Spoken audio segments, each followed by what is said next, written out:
ಚುನಾವಣೆ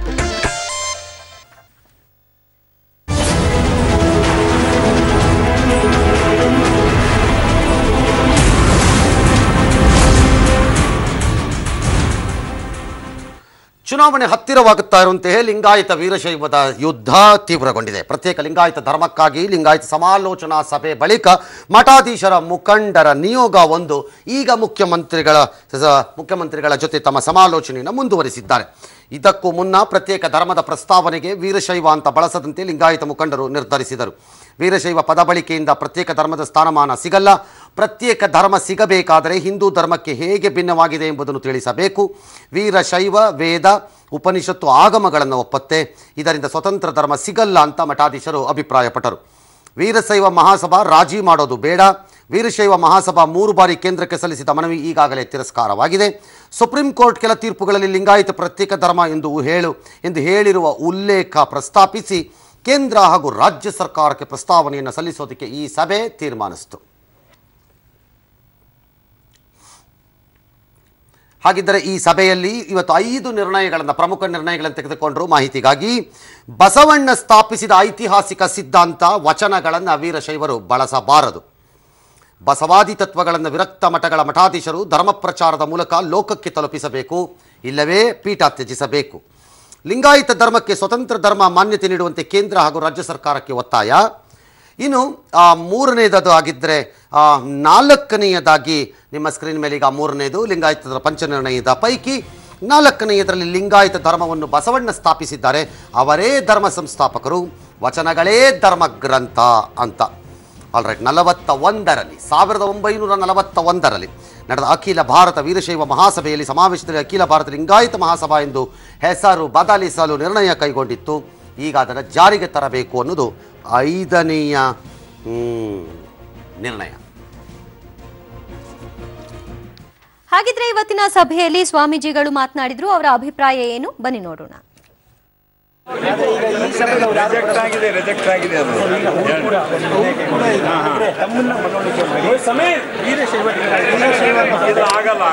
ಲಿಂಗಾಯತ ಅಂದ್ರೆ ಅಖಂಡ ಕರ್ನಾಟಕದ ಸಂಕೇತ, ಮೈಸೂರು ರಾಜ್ಯ ಅಂತಂದರೆ ವೀರಶೈವದ ಸಂಕೇತ.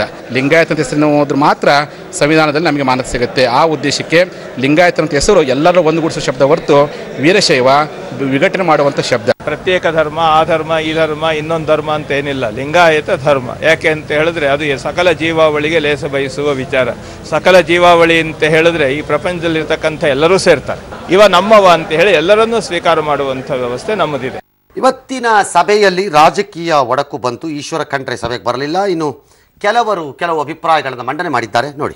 ಸಂವಿಧಾನದಲ್ಲಿ ಅವಕಾಶ ಇಲ್ಲ, ಆದರೆ ಇದ್ದಂಥ ಧರ್ಮಗಳಿಗೆ ಇವತ್ತೊಂದು ಹೊಸ ವಿಭಿನ್ನವಾದಂಥ ಇದ್ದಂಥ ಲಿಂಗಾಯತ ಧರ್ಮ ಅದಕ್ಕೆ ಮಾನ್ಯತೆ ಕೊಡಬೇಕು ಅಂತೇಳಿ ಇವತ್ತು ನಿರ್ಧಾರ ಆಗಿದೆ. ಲಿಂಗಾಯತ ಧರ್ಮ ಆಗೋದ್ರಿಂದ ಇಡೀ ಸಮುದಾಯಕ್ಕೆ ಅನುಕೂಲ ಆಗ್ತದೆ. ಆ ಹಿನ್ನೆಲೆಯಲ್ಲಿ ಸಮುದಾಯದ ಇದ್ರ ಬಗ್ಗೆ ನಾವು ವಿಚಾರ ಮಾಡಬೇಕು ಹೊರತು ನಮ್ಮ ವೈಯಕ್ತಿಕ ಪ್ರತಿಷ್ಠೆಗಳನ್ನು ಬಿಡಬೇಕು. 2 ದಂಡಿ ಮೇಲೆ ಕೈ ಇಡೋರು ಬರಂಗಿಲ್ಲ, ಒಂದೇ ದಂಡಿ ಮೇಲೆ ಕೈ ಇಡೋರು ಬರ್ತಾರೆ. ಅದು ಬೇಕಾದಷ್ಟು ಜನ BJP ಇದ್ರ ಪರವಾಗಿ ಅದಾರೆ. ಕೆಲವು ನಾಯಕರು ಏನೋ ಚುನಾವಣೆ ಇಟ್ಕೊಂಡಿರ್ಬೋದು, ಬಟ್ ಅದಕ್ಕೆ ಸಂಬಂಧ ಇಲ್ಲ. ಎಲ್ಲರೂ ಅವರಲ್ಲಿ ಮನಸ್ಸಿನಲ್ಲಿ ಇದೆ, ಎಲ್ಲ ಒಂದೇ ರೀತಿಯಿಂದ ಮಾಡ್ತೀವಿ ಅಂತಿದೆ. ಇದಕ್ಕೆ ಪಕ್ಷ ಬಸವ ತತ್ವಕ್ಕಾಗಲಿ ಬಸವನವ್ರು ಮಾಡಿದ ಪ್ರತ್ಯೇಕ ಧರ್ಮಕ್ಕಾಗಲಿ ಇದಕ್ಕೆ ನಮ್ಮ ಹಿಸ್ಟ್ರಿ ಐತಿ. ಹಿಸ್ಟ್ರಿ ಇದ್ದಂಥ ಧರ್ಮ ಇದೆ ನಮ್ದು. ಯಾವುದೋ ಒಂದು ಸುಮ್ಮನೆ ಕೇಳ್ತಾ ಇಲ್ಲ. ಇಷ್ಟಿಲ್ಲ ಅಂತಂದ್ರೆ ನಾವು ಕೇಳೋದಲ್ಲ.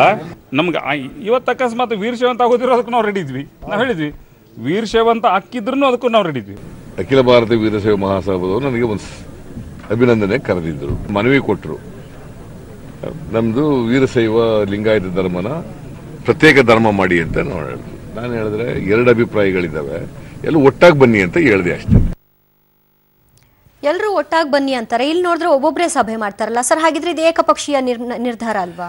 ಈ ವಿಚಾರದಲ್ಲಿ ಕಾಂಗ್ರೆಸ್ ಹಾಗೂ ಭಾರತೀಯ ಜನತಾ ಪಕ್ಷ ತಮಗೆ ಅನುಕೂಲವಾಗಬಹುದಾದ ಸಂಕಷ್ಟಗಳ ಮಧ್ಯೆ ತೀರ್ಮಾನಕ್ಕೆ ಬಂದು ಆಗೋಗಿದ್ದಾರೆ.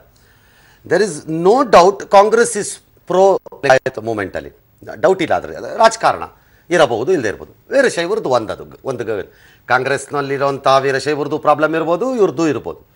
The problem is chief minister start ಆದ ಮೇಲೆ ಈಗ he wants to go independent, which is not possible. ಅವರು ಹಿ ಹ್ಯಾಸ್ ಕಮಿಟೆಡ್ ಅಂತ ಕಾಣಿಸ್ತಾ ಇದೆ ಮೇಲ್ನೋಟಕ್ಕೆ. ಈಗ ಇಬ್ಬರನ್ನು ಒಟ್ಟಿಗೆ ತಂದು ಮಾಡುವಂತಹ ದಿನ ಇವತ್ತಿನ ಸಭೆಯ ನಂತರ ಮುಗಿಯಿತು ಅನ್ಸತ್ತೆ ನನ್ನ ಪ್ರಕಾರ. ಇನ್ನು ಅದಾಗಲಿಕ್ಕಿಲ್ಲ. ನನ್ನ ಲೆಕ್ಕಾಚಾರ ಇಲ್ಲಿವರೆಗೂ ಒಂದು ಚಾನ್ಸ್ ಇತ್ತೇನೋ. ನನ್ನ ಪ್ರಕಾರ ಇನ್ನು ಮುಂದಕ್ಕೆ ಹೋಗ್ತಾ ಕಷ್ಟ ಆಗತ್ತೆ. ಚುನಾವಣೆ ಬರ್ತಿರೋ ಹಿನ್ನೆಲೆಯಲ್ಲಿ this is becoming A political issue. Because ಗೊತ್ತಾಗತ್ತೆ ನಿಮ್ಗೆ ಅಲ್ವಾ, ಆ ಪೊಲಿಟಿಕಲ್ ಇಶ್ಯೂ ಆಗ್ತಾ ಇರುತ್ತೆ. ಅದು ಹೇಗೆ ತೀರ್ಮಾನ ಆಗುತ್ತೆ ನನಗಂತೂ ಗೊತ್ತಿಲ್ಲ. I don't know. ಇವತ್ತಿನ ಈ ಪರಿಸ್ಥಿತಿಗೆ ಹಾಗಿದ್ರೆ ರಾಜಕಾರಣಿಗಳೇ ಕಾರಣನಾ ಸರ್? ನಾನು ರಾಜಕಾರಣಿಗಳೇ ಕಾರಣ ಅಂತ ಹೇಳಲ್ಲ. ಯಾಕಂದ್ರೆ ಇದರ ಈ ಬೇಡಿಕೆಯನ್ನ ರಾಜಕಾರಣಿಗಳಲ್ಲಿ ಅಲ್ಲಿ ಯಾರ್ಯಾರು ಟಿವಿನಲ್ಲಿ ಕಾಣಿಸ್ಕೊತಿದ್ರು, 6 ಜನನೋ 4 ಜನನೋ 3 ಜನನೋ ಯಾರು ಕಾಣಿಸ್ಕೊತಿದ್ರು, ಇವ್ರು ಯಾರು ಈ ರೀತಿ ಹಠ ಹಿಡಿದು ಕಡ್ದು ಕೊಮಟೆ ಹಾಕಿದ್ ನಾನು ಎಲ್ಲೂ ನೋಡಿರಲಿಲ್ಲ ಕಳೆದ 25 ವರ್ಷದಲ್ಲಿ. ಎಲ್ಲ ಸುಮ್ಮನೆ ಓಡಾಡ್ಕೊಂಡು ಅವ್ರವ್ರ ಪಾಡ್ಗವ್ರು ಇದ್ರು. ವೀರಶೈವರಿದ್ರು, ನಮ್ಮ ಲಿಂಗಾಯತರ ಚೀಫ್ ಮಿನಿಸ್ಟ್ರಪ್ಪ ಅಂತ ಅನ್ಕೊಂಡು ಮಿನಿಸ್ಟ್ರು ಅನ್ಕೊಂಡು ಓಡಾಡ್ಕೊಂಡೇ ಇದ್ರು ಎಲ್ಲರೂ. ಆದರೆ ಯಾರೋ ಎತ್ತಿದ್ದ ಲಾಭವನ್ನ ಟಿಪಿಕಲಿ ಗೆಜ್ಜಲು ಇದು ಕಟ್ಟೋ ಇದಕ್ಕೆ ಬರೋಂಗೆ ಪಾಲಿಟಿಕ್ಸ್ ಅಂದರೆ ಅದೇನೆ. ಎಲ್ಲಿ ಲಾಭ ಇದೆ, ಎಲ್ಲಿ ಸಿಹಿ ಇದೆ, ಅಲ್ಲಿಗೆ ಹೋಗಿ ಅಂಟ್ಕೊಳ್ತಾರೆ ನೊಣಗಳ ಥರ. ಹಾಗಾಗಿ ಅಂಟ್ಕೊಂಡಿದ್ದಾರೆ. ಕಳೆದ 3-4 ತಿಂಗಳಿನಲ್ಲಿ ಇವರ ಆಕ್ಟಿವ್ನೆಸ್ಗೂ ಇವರ ಪಾತ್ರ ಹಿಂದಿದ್ದಕ್ಕೂ ಸಂಬಂಧ ಇಲ್ಲ. ಎಲ್ಲ ಆವಾಗ ಇಲ್ಲೊಂದು ಹೇಳಿಕೆ ಕೊಡೋದು ಮಾಡೋದು ಬಿಟ್ಬಿಟ್ರೆ they were not active, they were not doing it. ಯಾರೋ ಬೇರೆಯವ್ರು ಮಾಡ್ತಿದ್ರು, ಅದು ಮಾತೆ ಮಹಾದೇವಿ ಮಾಡ್ತಿದ್ರು, ಅಥವಾ ಇನ್ಯಾರೋ ಜಾಮ್ದಾರ್ ಅನ್ನೋರು ಯಾರೊಬ್ರು ಮಾಡ್ತಿದ್ರು, ಅಥವಾ ಜಯಮುತ್ತಿನ ಸ್ವಾಮಿನವ್ರು ಮಾಡ್ತಿದ್ರು. ಪಾಪ ಬೇರೆ ಅದು ಅವ್ರು ಮಾಡ್ತಾನೇ ಇದ್ರು.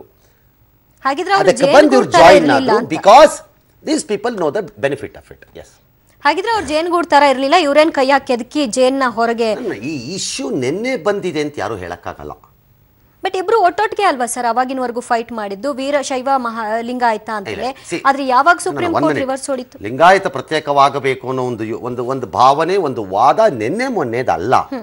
ಅದು ನಿನ್ನೆ ಮೊನ್ನೆದಾಗಿದ್ದಿದ್ರೆ ಪಕ್ಕಾ ರಾಜಕಾರಣ ನಿನ್ನೆ ಮೊನ್ನೆದಕ್ಕೆ ಎತ್ತಿದ್ದಾರೆ ಇದು ಅಂತಾರೆ. ಆದರೆ ಅದು ಬಂದ ಮೇಲೆ ನಡೆದಿರುವ ಕೆಲವು ಘಟನಾವಳಿಗಳಿಗೆ ಬಂದು ಸೇರ್ಕೊಂಡಿರೋರ್ಗೆ ರಾಜಕೀಯ ಲಾಭ ಇರ್ಬೋದು. ಜಯಮೃತ್ಯುಂಜಯ ಸ್ವಾಮಿಯವ್ರಿಗೋ ಅಥವಾ ಇವತ್ತಲ್ಲಿ ಸೇರಿದಂಥ ಗದಗದ ತೋಂಟದ ಶ್ರೀಗಳಿಗೋ ರಾಜಕೀಯವಾಗೇನಿರುತ್ತೆ ಅವ್ರಿಗೇನಿದೆ ರಾಜಕೀಯವಾಗಿ? ಅವ್ರೇನು ನಾಳೆ ಬೆಳಗ್ಗೆ ಅಲ್ಲಿ MP ಸೀಟ್ ನಿಂತ್ಕೋಬೇಕಾ? ಸರಿ, ಹಾಗಿದ್ರೆ ಅವ್ರಿಗೇನಿಲ್ಲ. ಅವ್ರ ಫೈಟು, ಅವ್ರ ಸಿದ್ಧಾಂತ, ಅವರ ನಿಲುವು, ಅವರ ನಂಬಿಕೆ, ಅದರ ಮೇಲೆ ಅವ್ರು ಹೋಗ್ತಾ ಇದ್ದಾರೆ. ಜೊತೆಗೆ ಬಂದು ಕಾಲ ಹಾಕೊಂಡು ಜೊತೆ ಸೇರ್ಕೊಂಡಿರೋ ಗಿರಾಕಿಗಳಿದಾರಲ್ಲ ಒಂದಷ್ಟು ಜನ, ಅವ್ರದ್ದು ರಾಜಕೀಯ ಇದೆ ಅಲ್ಲಿ. ಅಂದ್ರೆ ಅವ್ರಿಗೆ ರಾಜಕೀಯದ ಲಾಭ ಇರುತ್ತೆ ಅದರಲ್ಲಿ. ಹೇಗೆ ಸರ್ ಇದು ಅಷ್ಟು ಬೇಗ ಫೈನಲ್ ಆಗೋಗುತ್ತೆ ಅಂತ? ಫೈನಲ್ ಆಗದೆ ಇದ್ದಾಗಲೇ ಲಾಭ, ಫೈನಲ್ ಆದ್ರೇನೆ ಲಾಭ ಇರಲ್ಲ. ನಾಳೆ ಲಿಂಗಾಯತ ಧರ್ಮ ಅಂತ ಬಂದಾಗ ತೋಂಟದ ಶ್ರೀಗಳ ಮಠದ ಪ್ರಾಮುಖ್ಯತೆ ಮತ್ತು ಘನತೆ ಬಹಳ ದೊಡ್ಡ ವ್ಯತ್ಯಾಸ ಏನಾಗಲ್ಲ. ಯಾಕಂದರೆ ಅದನ್ನು ನಂಬಿದವರು ನಂಬೇ ಇರ್ತಾರೆ, ಅದರಲ್ಲಿ ಯಾವ ತೊಂದರೆನೂ ಅಲ್ಲ. ಅದು ಅವರಿಗೆ ರಾಜಕೀಯವಾಗೇನೋ ಆಗ್ಬಿಡುತ್ತೆ ಅಂತಾನೂ ಅಲ್ಲ ಅದು. ಆದರೆ ಅವರು ನಂಬಿದ ಸಿದ್ಧಾಂತ ಅಥವಾ ಅವ್ರು ನಂಬಿದ ಚರಿತ್ರೆ ಅಥವಾ ಅವ್ರು ನಂಬಿಕೊಂಡು ಬಂದಿರುವ ಅವರ ಭಾವನೆಗೆ ಅವ್ರು ಗೆದ್ದಂಗೆ ಆಗತ್ತಷ್ಟೇ. ಅವ್ರಿಗೆ ಅಷ್ಟೇ ಆಗೋದು. ನಾಟ್ ಟು ಪಾಲಿಟಿಷಿಯನ್ಸ್ ಹಂಗಿಲ್ಲ ಇಲ್ಲಿ. ಆದರೆ ಇಷ್ಟು ದೀರ್ಘಕಾಲ ನಾವು ಮಾಡ್ಕೊಂಬಂದಾಗ ಅದು ಈ ರೀತಿಯಾದಂಥ ಒಂದು ಕಿಚ್ಚೆಬ್ಬಿಸಿ ಒಂದು ನಿರ್ಣಾಯಕ ಘಟ್ಟಕ್ಕೆ ಬರಬೇಕು ಅಂತ ಪ್ರಯತ್ನ ಮಾಡಿದವರಿಗೆ ಈಗ ಅದನ್ನು ಯಾರಾದರೂ ನಿರ್ಣಾಯಕ ಘಟ್ಟಕ್ಕೆ ತೆಗೆದುಕೊಂಡು ಹೋಗೋಕ್ಕೆ ಸಪೋರ್ಟ್ ಮಾಡ್ತಾರೆ ಅಂದರೆ ಸಪೋರ್ಟ್ ತಗೋತಾರೆ ಅವರು. ಅವ್ರದ್ದು ತಗೊಳ್ಳೋದ್ರಲ್ಲಿ ತಪ್ಪಲ್ಲ ಅದರಲ್ಲಿ. ಬಟ್ ಈಗ ಅವ್ರಿಗೂ ಒಂದು ರೀತಿ ಸಂಕಷ್ಟನೇ ಅಲ್ವಾ ಸರ್ ಇಂಥ ಒಂದು ಪ್ರಯತ್ನಕ್ಕೆ? 2014ರಲ್ಲಿ ಇವ್ರು ಹೆಂಗ್ ಜೈನ ಧರ್ಮ ಮಾಡಿದ್ರು, ರಾಜ್ಯ ಸರ್ಕಾರ ಹೇಗೆ ನಿಲುವು ತಗೊಳ್ತು, ಹಾಗೆ ಈಗ ಮಾಡಿ ಅಂತ ಒಂದು ಕೂಗು ಬರ್ಬೋದು, ಮಾಡ್ಲೂಬಹುದು, ಮಾಡದೇನೂ ಇರ್ಬೋದು. ಅಲ್ಟಿಮೇಟ್ಲಿ ಇದು ಕೇಂದ್ರ ಸರ್ಕಾರಕ್ಕೆ ಹೋಗ್ಬೇಕು. ಅಲ್ಲಿ ಹಾಕಿ ಇವ್ರು ತಮಾಷೆ ನೋಡೋಣ. ರಾಜ್ಯ ಸರ್ಕಾರದವರು ಸುಮ್ಮನೆ ಎಲ್ಲರನ್ನೂ ಮೆಚ್ಚಕ್ ಬೇಕಾದ್ರೆ ಒಂದು ಘೋಷಣೆ ಮಾಡ್ಬಿಡ್ಬೋದು. ಆಯ್ತಪ್ಪ ನಾಳೆಯಿಂದ ಲಿಂಗಾಯತರದ್ದು ಪ್ರತ್ಯೇಕ ಧರ್ಮಪ್ಪ ಅಂತ ಬೇಕಾದ್ರೆ ಅನೌನ್ಸ್ ಮಾಡ್ಕೊಂಡ್ಬಿಡ್ಬೋದು. But it will not have any constitutional rights ಇರಲ್ಲ. ಅದಕ್ಕೆ ಕೇಂದ್ರ ಸರ್ಕಾರದಿಂದ ಆಗಬೇಕಿದು. ಅಲ್ಟಿಮೇಟ್ಲಿ ಕಾನ್ಸ್ಟಿಟ್ಯೂಷನಲಿ ಸಂವಿಧಾನಿಕವಾಗಿ ಅದಕ್ಕೊಂದು ರಕ್ಷಣೆ ಸಿಕ್ಕಬೇಕು. ನಾಳೆ ಅದರ ಲಾಭಗಳು ಎಲ್ಲ ಕಡೆ ಆ ಕಡೆ ಇವ್ರು ಲಿಂಗಾಯತು ಅಂತ ಬರೀ ಕರ್ನಾಟಕ ಹೇಳ್ತಿಲ್ವಲ್ಲ, ಕೇರಳನೂ ಹೇಳ್ತಾರೆ, ಅಲ್ಲೆಲ್ಲ ಆಂಧ್ರದು ಇದೆ ಅಂತಾರೆ, ಎಲ್ಲ ಅಂತಾರಲ್ಲ. ಆದ್ದರಿಂದ ಅದು ಪ್ರಾಬ್ಲಮ್ ಆಗ್ಬೋದು ಅವ್ರಿಗೆ. ಆದರೆ ನನ್ನ ಲೆಕ್ಕಾಚಾರದಲ್ಲಿ ಆಮೇಲೂ ಅದಕ್ಕೆ ಲಿಂಗಾಯತ ಧರ್ಮ ಪಾಲನೆ ಮಾಡ್ತಿರೋರು ಅವ್ರ ಇಷ್ಟ, ವೀರಶೈವರು ಬೇಕು ಅಂತಿದ್ದವ್ರು ಅವ್ರ ಇಷ್ಟ, ಅದು ಅವರವರ ತೀರ್ಮಾನ, ನನಗೆ ಸಂಬಂಧ ಇಲ್ಲ ಅದು. ನಾನು ಹೇಳ್ತಿರೋ ಪ್ರಕ್ರಿಯೆ ಆಗತ್ತಿದು ಅಂತಂದರೆ ರಾಜ್ಯಕ್ಕೆ ಹೋಗುತ್ತೆ, ರಾಜ್ಯ ಕೇಂದ್ರಕ್ಕೆ ಕಳಿಸತ್ತೆ. ಕೇಂದ್ರ ತೀರ್ಮಾನ ತಗೋಬೋದು, ತಗೋದೇನೂ ಇರ್ಬೋದು, ಅವರು ತಡ ಮಾಡ್ಬೋದು, ತಡ ಮಾಡದೇನೂ ಇರ್ಬೋದು, ನಂಗೆ ಗೊತ್ತಿಲ್ಲ. ರಾಜ್ಯ ಪ್ರತ್ಯೇಕವಾಗಿ ಅವ್ರು ಏನಾದ್ರು ಮಾಡ್ಕೊಳ್ಳಿ ಅಂತ ಪ್ರತ್ಯೇಕವಾಗೂ ಘೋಷಣೆ ಮಾಡ್ಬಿಡ್ಬೋದು ಬೇಕಾದ್ರೆ ಒಂದನ್ನ. ಜಸ್ಟ್ ಎನ್ ಅಡ್ಮಿನಿಸ್ಟ್ರೇಟಿವ್ ಡಿಸಿಷನ್ ಅಷ್ಟೇ ಅದು, ಬೇಕಾದ್ರೆ ಅದು ಮಾಡ್ಕೊಂಡ್ಬಿಡ್ಬೋದು. ಆದರೆ ಕೇಂದ್ರ ತಗೊಂಡ್ರೆ ತೀರ್ಮಾನ ಅಪ್ಪಿ ತಪ್ಪಿ ನನ್ನ ಲೆಕ್ಕಾಚಾರದಲ್ಲಿ, ಅಥವಾ ರಾಜ್ಯ ತಗೊಂಡ್ರೆ ಇಲ್ಲಿ ಹೆಂಗೆಂಗು ತಗೊಂಡ್ರು ಯಾರಾದರೂ ಒಬ್ಬರು ಇದನ್ನ ಲಿಂಗಾಯತರು ಅಥವಾ ವೀರಶೈವರು ಅಂತ ಹೇಳಲ್ಲ, ನಾನ್ ಲಿಂಗಾಯತ್ ನಾನು ವೀರಶೈವನು ನ್ಯಾಯಾಲಯಕ್ಕೆ ಹೋಗ್ಬೋದು ಅನ್ಸುತ್ತೆ.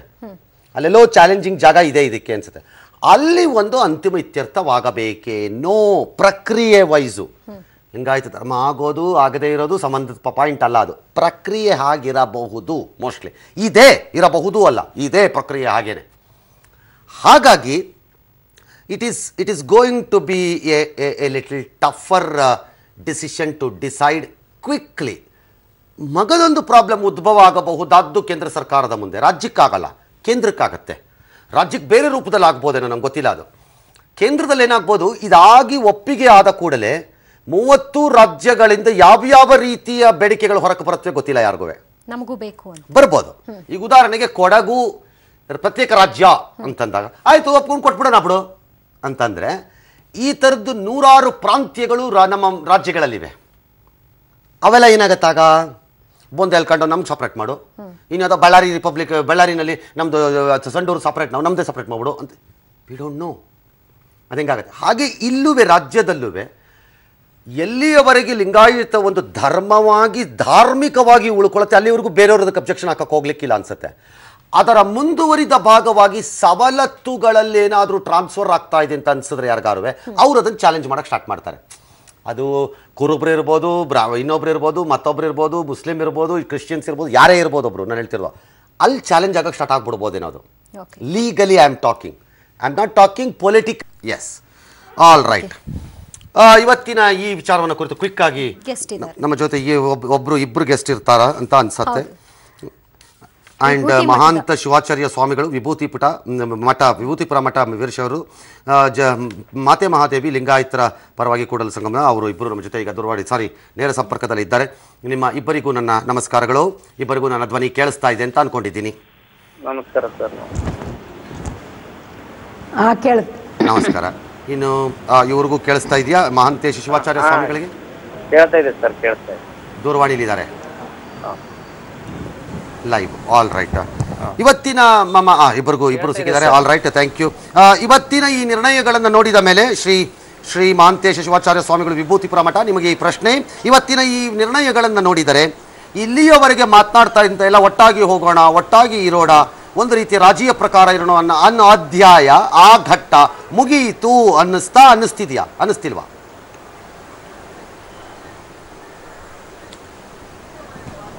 ಇವತ್ತಿನ ಬೆಳವಣಿಗೆಯನ್ನು ನೋಡಿದರೆ ಆ ಒಂದು ಗುಂಪಿನಲ್ಲಿರುವವರಿಗೆ ಅದು ಅನಿಸ್ತಾ ಇದೆ ಸರ್. ಹಾಗಾಗಿ ಇವತ್ತು ನಾವು ಇನ್ನು ವೀರಶೈವರಿಂದ ಬೇರೆ ಆದ್ವಿ ಅನ್ನುವಂಥ ಭಾವ ಅವ್ರಿಗೆ ಬಂದಿರಬಹುದು. ಆದ್ರೆ ನನ್ನ ಅಭಿಪ್ರಾಯದಲ್ಲಿ ಅಥವಾ ನನ್ನ ಅಧ್ಯಯನದ ಪ್ರಕಾರ ನಾ ಹೇಳೋದಾದ್ರೆ, ವೀರಶೈವ ಮತ್ತು ಲಿಂಗಾಯತ ಇವು ಯಾವ ಬೇರೆ ಅಲ್ಲ, ಎರಡು ಒಂದೇನೆ. ಯಾಕೆ ಅಂತ ಹೇಳಿದ್ರೆ ನಾನೀಗ ವೀರಶೈವರು ಲಿಂಗಾಯತರು ಒಂದಾ ಅಲ್ವಾ ಅನ್ನೋ ಚರಿತ್ರೆಯ ಪುಟಗಳನ್ನ ಕೆದಕಲಿಕ್ಕೆ ತಯಾರಿ ಇಲ್ಲ. ಯಾಕಂದ್ರೆ ಇದನ್ನ ಕೆದಕಾಯ್ತು ಲಾಸ್ಟ್ 1-1.5 ತಿಂಗಳಲ್ಲಿ. ನಾವು ವೀರಶೈವರು ಬೇರೆ ಅಲ್ಲ, ಲಿಂಗಾಯತರ ಬೇರೆ ಅಲ್ಲ, ಬಸವಣ್ಣ ಹೇಳಿದ್ದು ಒಂದೇನೆ, ವಚನಾನು ಒಂದೇನೆ, ಆಮೇಲೆ ವೀರ ಮತ್ತು ಶೈವ ಅಂದ್ರೆ ಹೀಗೆ, ಅದು ಎಲ್ಲ ಕೇಳಾಗೋಗಿದೆ. ಇದೆಲ್ಲ ಆದ್ಮೇಲೆ ಇವತ್ತು ನಿರ್ಣಯ ಆಗಿರೋದು. So let's not go back to the theory again. ನಾನು ಕೇಳ್ತಾ ಇರೋದು ಇವತ್ತು ಪ್ರಾಕ್ಟಿಕಲಿ ನಾಳೆ ಧರ್ಮ ಆಗತ್ತೋ ಬಿಡುತ್ತೋ ನನಗೆ ಗೊತ್ತಿಲ್ಲ. ಕಾನೂನು ಪ್ರಕಾರದಲ್ಲಿ ಅದನ್ನ ಅವ್ರಿಗೆ ಬರ್ತೀನಿ, ನಾನು ಮಾತೆ ಬರ್ತೀನಿ, ಅದಕ್ಕೆ ಕಾನೂನು ಪ್ರಕಾರದಲ್ಲಿ ಆಗತ್ತೋ ಬಿಡುತ್ತೋ. ಆದರೆ ಮಾನಸಿಕವಾಗಿ ಒಂದಾಗಿ ಹೋಗಬಹುದಾದ ಸನ್ನಿವೇಶ ಮತ್ತು ಆ ಘಟ್ಟ ಮುಗಿಯಿತು ಅನ್ನಿಸ್ತಾ ನಿಮಗೆ ಅಂತ ಕೇಳಿದೆ ನಾನು. ಇಲ್ಲ ಮುಗೀತು ಅಂತ ಅನ್ಸಿಲ್ಲ ಸರ್. ಮುಗಿಯೋದಿಲ್ಲ. ಇದೇ ಹಂಗೆ ಮುಗಿಯುತ್ತೆ. ಯಾರೋ ಒಂದ್ ಸ್ವಲ್ಪ ಜನ ಒಂದ್ ಸಂಘ ಕಟ್ಕೊಂಡು ಒಂದ್ ಫಂಕ್ಷನ್ ಮಾಡಿ ಒಂದ್ 4 ನಿರ್ಣಯ ಮಾಡಿಬಿಟ್ರೆ ಅದಾಗೋದಿಲ್ಲ. ಇವತ್ತೇ ಇದೇ ಸಮಯದಲ್ಲೇನೆ ನಾವು ಬೆಳಗಾಂ ಜಿಲ್ಲೆಯಲ್ಲಿ ಮುರುಗೋಡದಲ್ಲಿ ಸುಮಾರು ಒಂದು 100-150 ಜನ ಗುರು ವಿರಕ್ತ ಮಠದ ಸ್ವಾಮಿಗಳನ್ನ ಸೇರಿಸಿ ಒಂದು ಸಭೆಯನ್ನ ಮಾಡಿ ನಾವು ತೀರ್ಮಾನ ಮಾಡಿದ್ದೇವೆ, ವೀರಶೈವ ಮತ್ತು ಲಿಂಗಾಯತ ಬೇರೆ ಅಲ್ಲ ಅನ್ನುವಂಥ ಒಂದು ಅಧಿಕೃತವಾದ ನಿರ್ಣಯವನ್ನ ಅಲ್ಲಿ ಮಾಡಿದ್ದೇವೆ. ಅಧಿಕೃತವಾದ ನಿರ್ಣಯ ಮಾಡೋರು ಯಾರು? ಅವರು ಬೆಂಗಳೂರಿನಲ್ಲಿ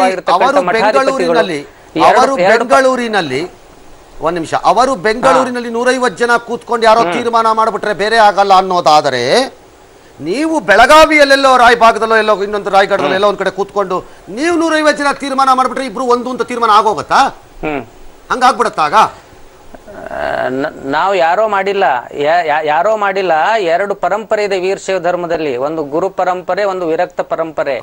ಗುರು ಪರಂಪರೆ ಮತ್ತು ವಿರಕ್ತ ಪರಂಪರೆಯ ಅಧಿಕೃತವಾದಂತ ಸ್ವಾಮಿಗಳು ಬಂದು ತೀರ್ಮಾನ ಮಾಡಿದೆ. ಯಾರೋ ಒಂದು ನಿಮಿಷ ಮಾತೆ ಮಹಾದೇವಿಯವರು ಮತ್ತು ಶ್ರೀ ಅವರು ಇಬ್ರು ತಾವು ದಯಮಾಡಿ ಲೈವ್ ಅಲ್ಲಿ ನೀವು ಕೇಳಿಸ್ಕೊಳ್ಳಿ. ಮುಖ್ಯಮಂತ್ರಿಗಳು ಮಾತನಾಡ್ತಾ ಇದ್ದಾರಂತೆ, ಅವರ ಸಭೆ ಮುಗಿದಿದೆ ನೋಡಿ. ಮತ್ತೆ ನಮ್ಮ ಈಶ್ವರ ಖಂಡ್ರೆ ನಾವೆಲ್ಲ ಇದ್ದೀವಿ, ಅವರೆಲ್ಲ ಇವರೆಲ್ಲ ಇದ್ರು, ಎಲ್ಲರೂ ಇದ್ರು. ಅಭಿನಂದನಾ ಸಮಾರಂಭದಲ್ಲಿ ಅವರು ಕೂಡ ಒಂದು ಮನವಿಯನ್ನ ಮಾಡಿದ್ರು. ಅವ್ರ ಮನವಿ ಏನಪ್ಪ ಇತ್ತು ಅಂದ್ರೆ, ಅವತ್ತು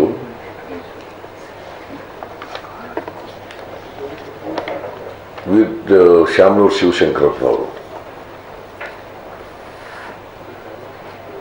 ವೀರಶೈವ ಲಿಂಗಾಯತ ಧರ್ಮ ಅಂತೇಳಿ ಒಂದು ಸ್ವತಂತ್ರ ಧರ್ಮ ಆಗಬೇಕು,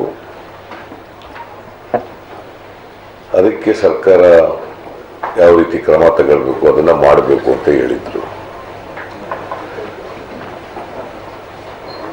ಅಷ್ಟೊತ್ತಿಗೆ ಮಾತೆ ಮಾದೇವಿಯವರು ಅವರೊಂದು ಪತ್ರ ಕಳಿಸಿದ್ರು ನನಗೆ.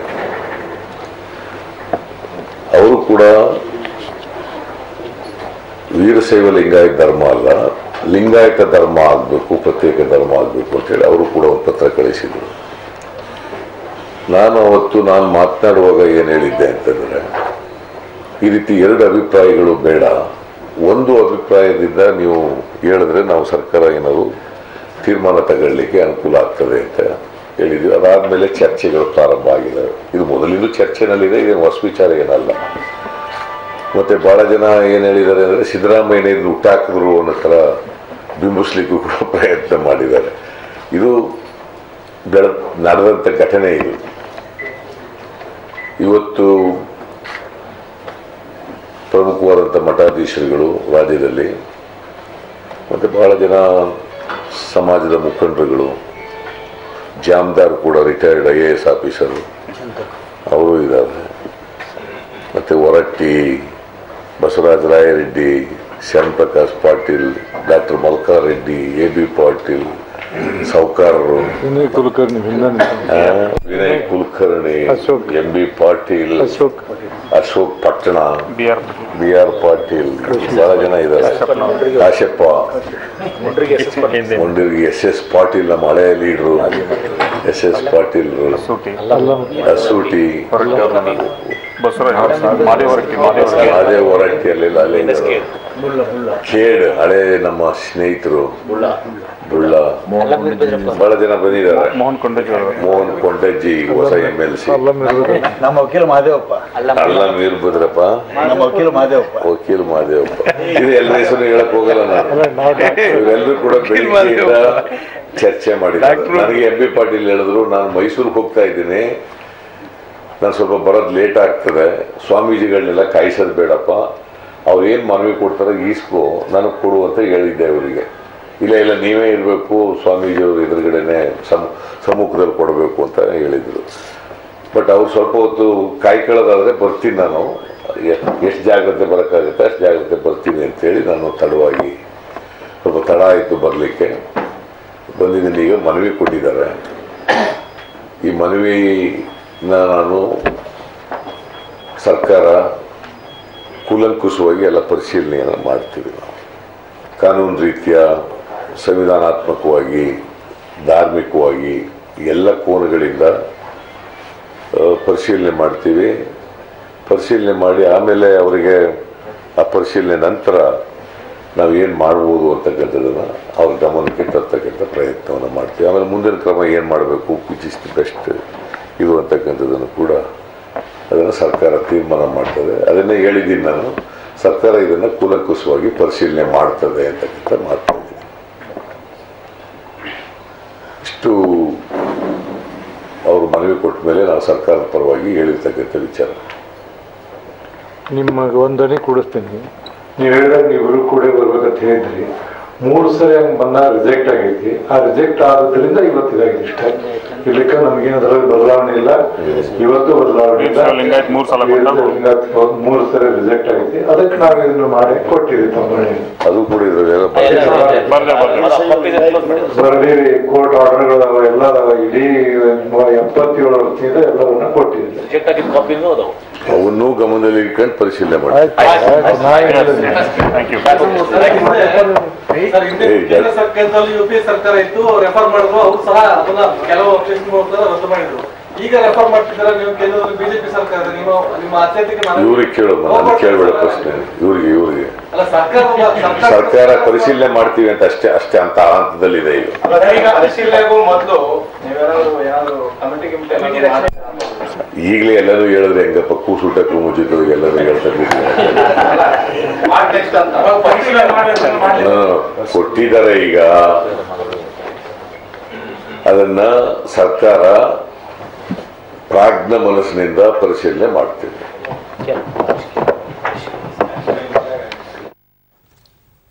ಆಲ್ ರೈಟ್, ಒಂದು ವಿರಾಮ ಇದೆ, ವಿರಾಮ ತೊಗೊಂಡ್ಬಿಡೋಣ. ವಿರಾಮಕ್ಕೂ ಮೊದಲು ಅವರಿಬ್ಬರಿಗೂ ಒಂದು ಒಪಿನಿಯನ್ ತೊಗೊಂಡ್ಬಿಡ್ತೀನಿ ಕ್ವಿಕ್ ಆಗಿ ಅವರ ಇಬ್ಬರ ಹತ್ರ. ಶ್ರೀ ಮಹಾಂತೇಶ್ ಶಿವಾಚಾರ್ಯ ಸ್ವಾಮಿಗಳು ತಾವು ಇಲ್ಲಿವರೆಗೂ ಮಾತನಾಡ್ತಾ ಇದ್ರಿ, ನೀವು ಕೇಳಿಸ್ಕೊತಾ ಇದ್ರಿ. ಈಗ ಮುಖ್ಯಮಂತ್ರಿಗಳು ಕೂಡ ಮಾತನಾಡಿದ್ದಾರೆ, ಅವರು ಪರಿಶೀಲನೆಯನ್ನು ಮಾಡ್ತೀನಿ ಎಂದಿದ್ದಾರೆ. ಅವ್ರು ಏನು ಮಾಡ್ತಾರೋ ಬಿಡ್ತಾರೋ ಅದು ಅವರಿಗೆ ಬಿಟ್ಟದ್ದು. ಅಂದರೆ ಒಂದಂತೂ ನಿಜ, ಇದು ಇಲ್ಲಿಂದ ಮುಂದಕ್ಕೆ ಹೋಗುತ್ತೆ. ಚುನಾವಣೆ ವರ್ಷ ಆಗಿದ್ದರಿಂದ ಬೇಗವೂ ಹೋಗಬಹುದು. ಇನ್ನು ಮಾತೆ ಮಹಾದೇವಿಯವರು ಆ ಕಡೆ ಇದ್ದಾರೆ. ಇವತ್ತಿನ ಈ 5 ನಿರ್ಣಯಗಳ ಹಿನ್ನೆಲೆಯಲ್ಲಿ ಲಿಂಗಾಯತರು ಮತ್ತು ವೀರಶೈವರು ಒಟ್ಟಾಗಿ ಹೆಜ್ಜೆ ಹಾಕುವ ಸಮಯ ಮುಗಿಯಿತು ಎಂದು ನೀವು ಪರಿಭಾವಿಸ್ತಾ ಇದ್ದೀರಾ? ಸೇಮ್ ಪ್ರಶ್ನೆ. ಖಂಡಿತ ಈ ಭಾವನೆ ಈಗಾಗಲೇ ಹಲವಾರು ವರ್ಷಗಳಿಂದ. ನಿಜವಾಗಿ ಹೇಳ್ಬೇಕಂದ್ರೆ MR ಸಾಖರೆ ಅವರು ಒಂದು ಇಂಟ್ರೊಡಕ್ಷನ್ ಟು ಲಿಂಗಾಯತ್ ರಿಲಿಜಿಯನ್ ಅಂತ ಒಂದು ಪುಸ್ತಕ ಬರೆದಿದ್ದಾರೆ. ಅವರು ಅದನ್ನು ಸ್ಪಷ್ಟವಾಗಿ ಬರೆದಿದ್ದಾರೆ, ಲಿಂಗಾಯತ್ ಅನ್ನೋದು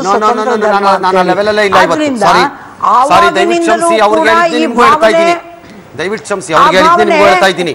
ನಾನೀಗ ವೀರಶೈವರು ಲಿಂಗಾಯತರಿಗೆ ಐತಿಹಾಸಿಕವಾಗಿ ಇರಬಹುದಾದ ದಾಖಲೆಗಳ ಪರಿಶೀಲನೆ ಕಾರ್ಯವನ್ನು ಇಲ್ಲಿ ನಾನು ಮಾಡೋದೂ ಇಲ್ಲ. ನನ್ನ ಪಾಯಿಂಟ್ ಈಸ್ ಇವತ್ತು ಮುಗೀತಾ ಅಂತ ಕೇಳಿದೆ, ಹೌದು ಅಂದ್ರಿ. ಆದರೆ ನನಗೆ ನಿಮ್ಗೆ ಇನ್ನೊಂದು ಪ್ರಶ್ನೆ ಇದೆ. ಮಾತೆ ಮಹಾದೇವಿಯವರಾಗಲಿ, ಜಯಮೃತ್ಯುಂಜಯ ಸ್ವಾಮಿಗಳಾಗಲಿ, ಅಥವಾ ಗದಗದ ತೋಂಟದ ಶ್ರೀಗಳಾಗಲಿ, ಯಾರೇ ಆಗಲಿ, ನೀವು ನಿನ್ನೆ ಮೊನ್ನೆ ಕೇಳಿದ್ದಲ್ಲ. ಇದು ನೀವು ದೀರ್ಘಕಾಲದಿಂದ ಕೇಳ್ಕೊಂಡು ಬಂದಿದ್ದೀರಿ. ಆದರೆ ಇವತ್ತು ನಿಮ್ಮ ಸುತ್ತಮುತ್ತಲೂ ಇದಕ್ಕೆ ಆಸಕ್ತಿಯನ್ನು ತೋರಿಸುತ್ತಿರುವ ಮಂದಿ ರಾಜಕಾರಣದವರು. ಹಾಗಾಗಿ ಒಂದು ಅಭಿಪ್ರಾಯದಲ್ಲಿ ರಾಜಕಾರಣವೇ ಮೇಳೈಸುತ್ತಿದೆ. ಯಾರದೋ ಲಾಭಕ್ಕೋಸ್ಕರ ಇಬ್ಬರು ಬೇರೆಯಾದರೂ ಜೊತೆಯಾಗಿ ಇರಬಹುದಾದ ವಾತಾವರಣವೇ ಕಲುಷಿತಗೊಂಡಿದೆ ಅಂತ ಏನಾದ್ರು ಅನ್ನಿಸ್ತಿದೆಯಾ? ಇಲ್ಲ. ಈಗ ರಾಜಕೀಯ ವ್ಯಕ್ತಿಗಳು ಪ್ರವೇಶ ಮಾಡಿರೋದು ರಾಜಕೀಯ ಉದ್ದೇಶದಿಂದಲ್ಲ. ಅವರು ಈ ಧರ್ಮದ ಅನುಯಾಯಿಗಳು, ಬಸವಣ್ಣನವರ ಅಪ್ಪಟ ಅನುಯಾಯಿಗಳು. ಅದಕ್ಕಾಗಿ ಅವರು ಈಗ ಸತ್ಯವನ್ನ ಧೈರ್ಯವಾಗಿ ಹೇಳಲಿಕ್ಕೆ ಮುಂದೆ ಬಂದಿದ್ದಾರೆ. ಈ ಚಳುವಳಿ ಪ್ರಾರಂಭವಾಗಿ ಎಷ್ಟೋ ದಿನ ಆದರೂ ಕೂಡ ಅವರು ಅನೇಕರು ಬಾಯಿ ಬಿಟ್ಟಿರಲಿಲ್ಲ. ಆದರೆ ಈಗ ಅವರು ಒಂದು ನಿಶ್ಚಿತವಾದಂಥ ದಾರಿಗೆ ಬರ್ತಾ ಇದ್ದಾರೆ. ಅದಕ್ಕೆ ನಾವು ಸ್ವಾಗತಿಸ್ತೀವಿ. ಅದರಲ್ಲಿ ರಾಜಕೀಯ ಇಲ್ಲ. ಅವರು ಈ ಧರ್ಮಾನುಯಾಯಿಗಳು ಅನ್ನುವಂಥ ಅಭಿಮಾನ ಒಂದೇ ಇದೆ. 25 ವರ್ಷದಿಂದ ಅಥವಾ 20 ವರ್ಷದಿಂದ ಮಾತೆ ಮಹಾದೇವರಾಗಲಿ ಉಳಿದವರಾಗಲಿ ಕೇಳುತ್ತಿದ್ದಾಗ ತಲೆ ಹಾಕಿ ಮಲಗದಿದ್ದವರು ಇವತ್ತು ಇದ್ದಕ್ಕಿದ್ದಂತೆ ಎದ್ದು ಬಟ್ಟೆ ಹಾಕಿಕೊಂಡು ಬಂದಿದ್ದಾರೆ ಅಂತಂದ್ರೆ ಯಾಕೆ ಬರ್ತಾರೆ? ಏನು 25 ವರ್ಷದಿಂದ ಅವ್ರಿಗೇನು ತಲೆನಲ್ಲಿ ಬ್ರೈನ್ ಇರಲಿಲ್ವಾ? ಹಂಗಾರೆ ಈ ಕರೆಕ್ಟಾಗಿ ಬ್ರೈನ್ ಬಂದ್ಬಿಡ್ತಾ ಅವ್ರಿಗೆ? ಇಲ್ಲ, ಇರಲಿಲ್ಲ. ಹೌದು, ಇರಲಿಲ್ಲ. ಯಾಕೆ ಅಂದರೆ ನಿಮ್ಗೊಂದು ಮಾತು ಹೇಳ್ತೀನಿ. ಜನಗಳಲ್ಲಿ ಒಂದು ನಮ್ಮ ಈ 20 ವರ್ಷದ ಹಿಂದೆ ನನಗೇನೆ ಇದು ವೀರಶೈವ ಅನ್ನುವಂಥ ಭ್ರಾಂತಿ ತುಂಬಿತ್ತು. ಅದು ನಂತರ ನಿರ್ಮೂಲನೆ ಆಯಿತು.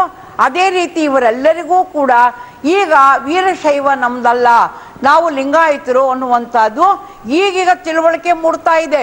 ಹಾಗೆ ತಿಳುವಳಿಕೆ ಮೂಡಿದಂತೆ ಎಲ್ಲರೂ ಕೂಡ ಈಗ ಒಟ್ಟಾಗ್ತಾ ಇದ್ದಾರೆ. ಇದು ನಿಜವಾದ್ರೂ ಒಳ್ಳೆ ಬೆಳವಣಿಗೆ. ಮತ್ತು ನಾವು ಒಂದು ಕರೆ ಕೊಡ್ತಾ ಇದ್ದೀವಿ ವೀರಶೈವ ಮಹಾಸಭಾದಲ್ಲಿ.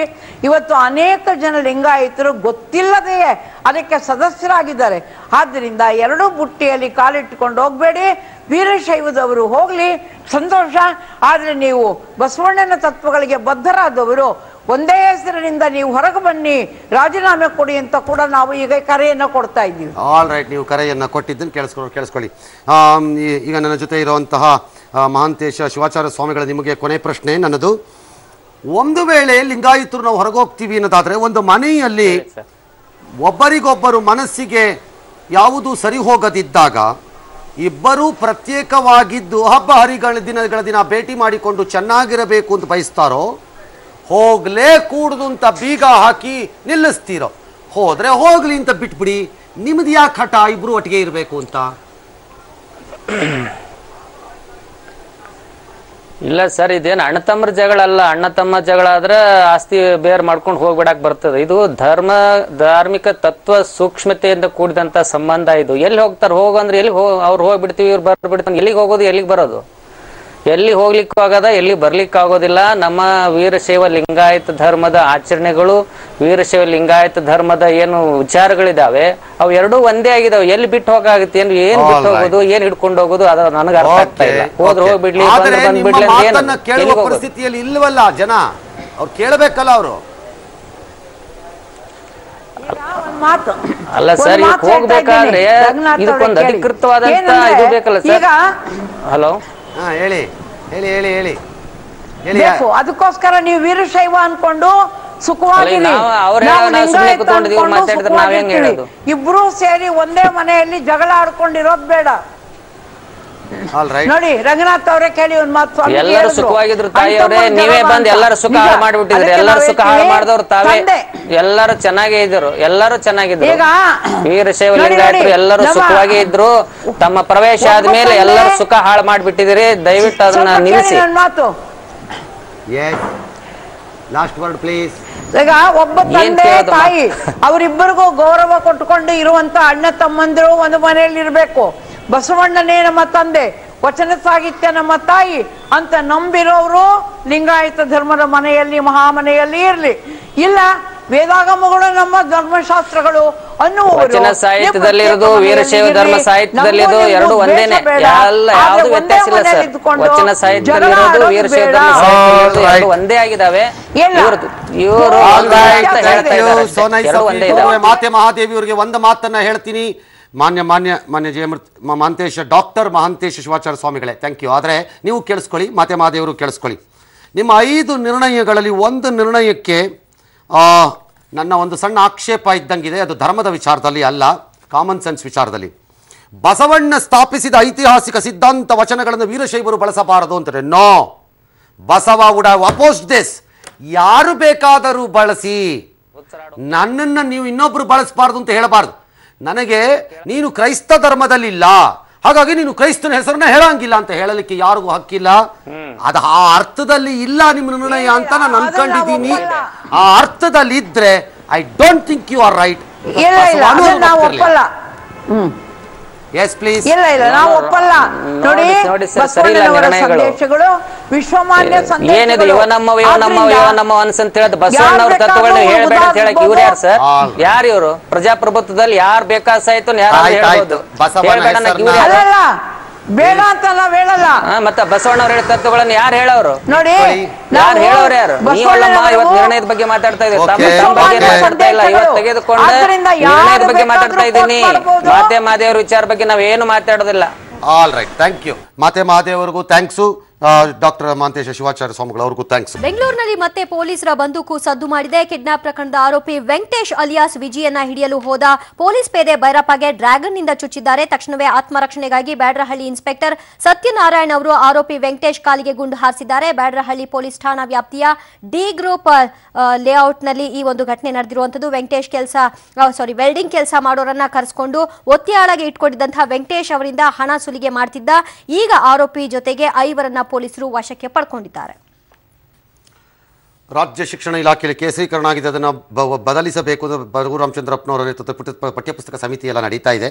ಆದರೆ ಅವರು ಬರೆದ ಒಂದು ಲೇಖನ, ಒಂದು ಗದ್ಯ, ಅದು ಯಾವುದೋ ಪತ್ರಿಕೆಯಲ್ಲ ಬಂದಿದ್ದೇನೆ. ಅದನ್ನು ಮಂಗಳೂರು ವಿಶ್ವವಿದ್ಯಾಲಯ ತೆಗೆದುಕೊಂಡೋಗಿ ತನ್ನ ಟೆಕ್ಸ್ಟ್ ಬುಕ್ಗೆ ಹಾಕಿದೆ. ಅದರಲ್ಲಿ ಇದ್ದಿದ್ದು ಗಡಿ ಭಾಗದಲ್ಲಿ ನಿರಂತರ ಅತ್ಯಾಚಾರಗಳು ನಡೀತಿರುತ್ತವೆ. 2 ರಾಷ್ಟ್ರಗಳ ಸೈನಿಕರು ಭಾಗಿಯಾಗಿರ್ತಾರೆ. ಯುದ್ಧದಲ್ಲಿ ಮಾಡಿದರೆ ಸ್ವರ್ಗದ ಬಾಗಿಲು ಮಾತ್ರ ಅಲ್ಲ, ದೇವತಾಸ್ತ್ರೀಯರು ಸ್ವಾಗತಕ್ಕೆ ಕಾಯ್ತಾರೆ ಅನ್ನೋ ಕಲ್ಪನೆ ಇದೆ.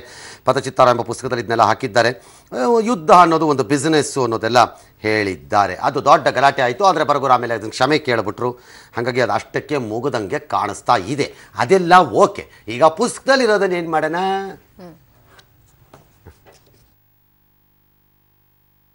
ಈ ಲೇಖನವನ್ನು ಓದಿದಂಥ ಯುವ ಮನಸ್ಸುಗಳಿಗೆ ನಮ್ಮ ದೇಶದ ಬಗ್ಗೆ, ದೇಶದ ಗಡಿಯ ಬಗ್ಗೆ, ದೇಶದ ಗಡಿ ಪ್ರದೇಶದಲ್ಲಿ ನಡೀತಿರುವಂಥ ಯುದ್ಧಗಳ ಬಗ್ಗೆ, ಅದೆಲ್ಲಕ್ಕಿಂತ ಹೆಚ್ಚಾಗಿ ಈ ಸೈನಿಕರ ಬಗ್ಗೆ ಎಂಥ ಅಭಿಪ್ರಾಯ ಮೂಡಬಹುದೇ ಅನ್ನುವಂಥದ್ದು ಒಂದು ರೀತಿಯ ಆತಂಕಕ್ಕೆ ಉಂಟು ಮಾಡುವಂಥ ಸಂಗತಿ. ನಾನು ಪಠ್ಯಪುಸ್ತಕಕ್ಕಾಗಿ ಇದನ್ನು ಬರೆದದ್ದಲ್ಲ. ಇಂಥದ್ದೊಂದು ಲೇಖನವನ್ನು ವಿದ್ಯಾರ್ಥಿಗಳಿಗೆ ನಾವು ಹಾಕ್ಕೋಬೇಕೇ ಬೇಡವೇ ಅನ್ನೋವಂಥ ವಿವೇಚನೆ ಮತ್ತು ನಿರ್ಣಯವನ್ನು ಪಠ್ಯಪುಸ್ತಕ ಸಮಿತಿ ಮಾಡಬೇಕು. ಅದನ್ನು ಉಲ್ಲೇಖ ಮಾಡಿದ್ರಿಂದ ಬಹುಶಃ ಅನೇಕರಿಗೆ ನೋವಾಗೋ ಸಂಭವ ಇರುತ್ತೆ ದೇಶಕ್ಕಾಗಿ ದುಡಿದವರಿಗೆ. ಅದಕ್ಕಾಗಿ ನಾನು ಖಂಡಿತ ಕ್ಷಮೆ ಕೇಳ್ತೇನೆ.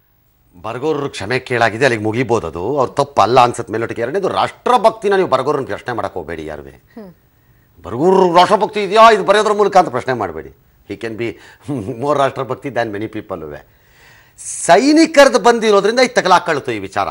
ವಾರ್ ಈಸ್ ಎ ಬಿಸ್ನೆಸ್ ಅಲ್ವಾ ಅನ್ನೋದು ದೀರ್ಘಕಾಲದಿಂದ ನಡೀತಿರೋ ಚರ್ಚೆ. ವಾರ್ ಈಸ್ ಎ ಬಿಸ್ನೆಸ್ ಅಂತಾನೆ ಒಂದು ಥಿಯರಿ ಇದೆ. ಅಂದರೆ ವೆಪನ್ ಮ್ಯಾನುಫ್ಯಾಕ್ಚರರ್ಸು ವರ್ಸಸ್ ಯುದ್ಧಗಳು ಅಂತಲೇ ಒಂದು ಅಮೇರಿಕಾನಲ್ಲಿ ಒಂದು ದೊಡ್ಡ ಅಧ್ಯಯನ, ಸ್ಟಡಿ, ಡಿಸ್ಕಷನ್ನು ಇದ್ರ ಮೇಲೆ ಇದೆ. ಇದ್ರ ಮೇಲೆ ದ್ಯಾಟ್ಸ್ ಓಕೆ. ಐ ಥಿಂಕ್ ಅದನ್ನ ಅಲ್ಲಿಗೆ ಬಿಡೋಣ. ಇದು ಮಂಗಳೂರಿನ ಪಠ್ಯದ ವಿವಾದ ಆದರೆ ಇದು ಬೆಂಗಳೂರಿನಲ್ಲಿ ಸ್ಕೂಲ್ನಲ್ಲಿ ಇನ್ನೊಂದು ವಿವಾದ. ಇದು ಯಾವುದೋ ಬೆಂಗಳೂರಿನ ಯಲಹಂಕದ ಬಾಗ್ಲೂರು ಬಳಿ ಇರೋ ಡೆಲ್ಲಿ ಪಬ್ಲಿಕ್ ಸ್ಕೂಲ್ನವ್ರು ಯಾರೋ ಚೀನಿ ಹಬ್ಬ ಮಾಡೋಕ್ಕೆ ಕೊಟ್ಟಿದ್ರು, ಸಿಗಾಕ್ಕೊಂಡ್ರು. ಆಮೇಲೆ ಅವ್ರು ಕ್ಷಮೆ ಕೇಳಿ ಸವಾಸನೆ ಬೇಡ ಇದು ಅಂದ್ಬಿಟ್ಟು ಅದೇನೋ ಚೀನಾ, ಅಮೇರಿಕಾ, ಸ್ಪೇನು, ಡೆನ್ಮಾರ್ಕು ಎಲ್ಲ ದೇಶದ್ದು ಮಾಡ್ತಿದ್ರಂತೆ. ಇಂಡಿಯಾ ಎಲ್ಲನೂ ಕ್ಯಾನ್ಸಲ್ ಅಂದ್ಬಿಟ್ರು. ಜನ ಹಿಡ್ಕತ್ತ ಬಿಡ್ತಾರ ಅಪ್ಪ? ಫ್ರಾನ್ಸು, ಸ್ಪೇನು, ಡೆನ್ಮಾರ್ಕು, ಇದು ಚೀನಾ ಎಲ್ಲ ಕ್ಯಾನ್ಸಲ್ ಮಾಡಿರಿ. ಅಮೇರಿಕಾನ ಇಂಡಿಯಾ ಡೇ ಯಾಕ್ರಿ ಕ್ಯಾನ್ಸಲ್ ಮಾಡ್ತೀರಿ ಅಂದರು. ಕರೆಕ್ಟು. ಸುಮ್ಮನೆ ಬಾಯ್ ಮುಚ್ಕೊಂಡು ಇಂಡಿಯಾ ಡೇ ಮಾಡ್ಕೊಂಡು ಕಾಲ ಕಳೆಯೋದು ಬೆಟ್ರು. ಈಗ ಹೋಗಿ ಯಾವನಾರು ಚೀನಾ ಡೇ ಮಾಡ್ತಾನೆ ಈಗ ಅದರಲ್ಲೂ. ಅಯ್ಯೋ, ಅತ್ತ ದೋಕ್ಲಾಮ್ನಲ್ಲಿ ಉದ್ವಿಗ್ನ ವಾತಾವರಣ ಇದೆ. ಯುದ್ಧದ ಸಾಧ್ಯತೆಯೇ ಕಾಣಿಸ್ತಾ ಇದೆ. ಯಾಕಂದರೆ ಭಾರತೀಯ ಸೈನಿಕರನ್ನ ಅಲ್ಲಿಗೆ ಮೂವ್ ಮಾಡ್ತಾ ಇದ್ದಾರೆ. ಭೂತಾನ್ ಜಾಗ ಎಲ್ಲ ನಮ್ಮದೇ ಅಂತ ಚೈನಾ ಹೇಳಿದ್ರೆ, ಭೂತಾನ್ ಅವರು ನಿಮ್ಮದು ಅಲ್ಲ, ಅದು ಜಾಗ ನಮ್ಮದು ಅಂತ ಹೇಳ್ತಿದ್ದಾರೆ. ಈ ಮಧ್ಯದಲ್ಲಿ ಅಮೆರಿಕದ ಕಾಂಗ್ರೆಸ್ನಲ್ಲೂ ಇದು ಪ್ರತಿಧ್ವನಿಸಿದೆ. ಭಾರತ ಮೂಲದ ರಾಜಾ ಕೃಷ್ಣಮೂರ್ತಿ ಈ ವಿಷಯಗಳನ್ನು ಪ್ರಸ್ತಾಪ ಮಾಡಿದ್ದಾರೆ. ಮುಖ್ಯಮಂತ್ರಿ ಸಿದ್ದರಾಮಯ್ಯ ಅವರು ಹಿಂದುಳಿದ ವಿರೋಧಿನ ಅನ್ನುವಂತಹ ಪ್ರಶ್ನೆ ಈಗ ಮೂಡ್ತಾ ಇದೆ. ಹಿಂದೂ ದೇವಾಲಯಗಳನ್ನ ಕಂಡ್ರೆ ಸಿಎಂಗೆ ಆಗೋದಿಲ್ವಾ? ಹಿಂದೂಗಳಿಂದ ಸಿಎಂ ಮೋಸ ಮಾಡ್ತಾ ಇದ್ದಾರೆ ಅನ್ನುವಂಥ ಪ್ರಶ್ನೆ. ಹೀಗಾಗಿ ಯಾಕೆ ಈ ಪ್ರಶ್ನೆ ಮೂಡ್ತಾ ಇದೆ ಅಂತ ಅಂದ್ರೆ, ಹಿಂದೂ ದೇವಾಲಯಗಳ ಅಭಿವೃದ್ಧಿ ಕಡಿಮೆ ಅನುದಾನವನ್ನ ಸಿಎಂ ಕೊಟ್ಟಿರೋದೇ ಈಗ ಚರ್ಚೆಗೆ ಗ್ರಾಸವಾಗಿರೋದು.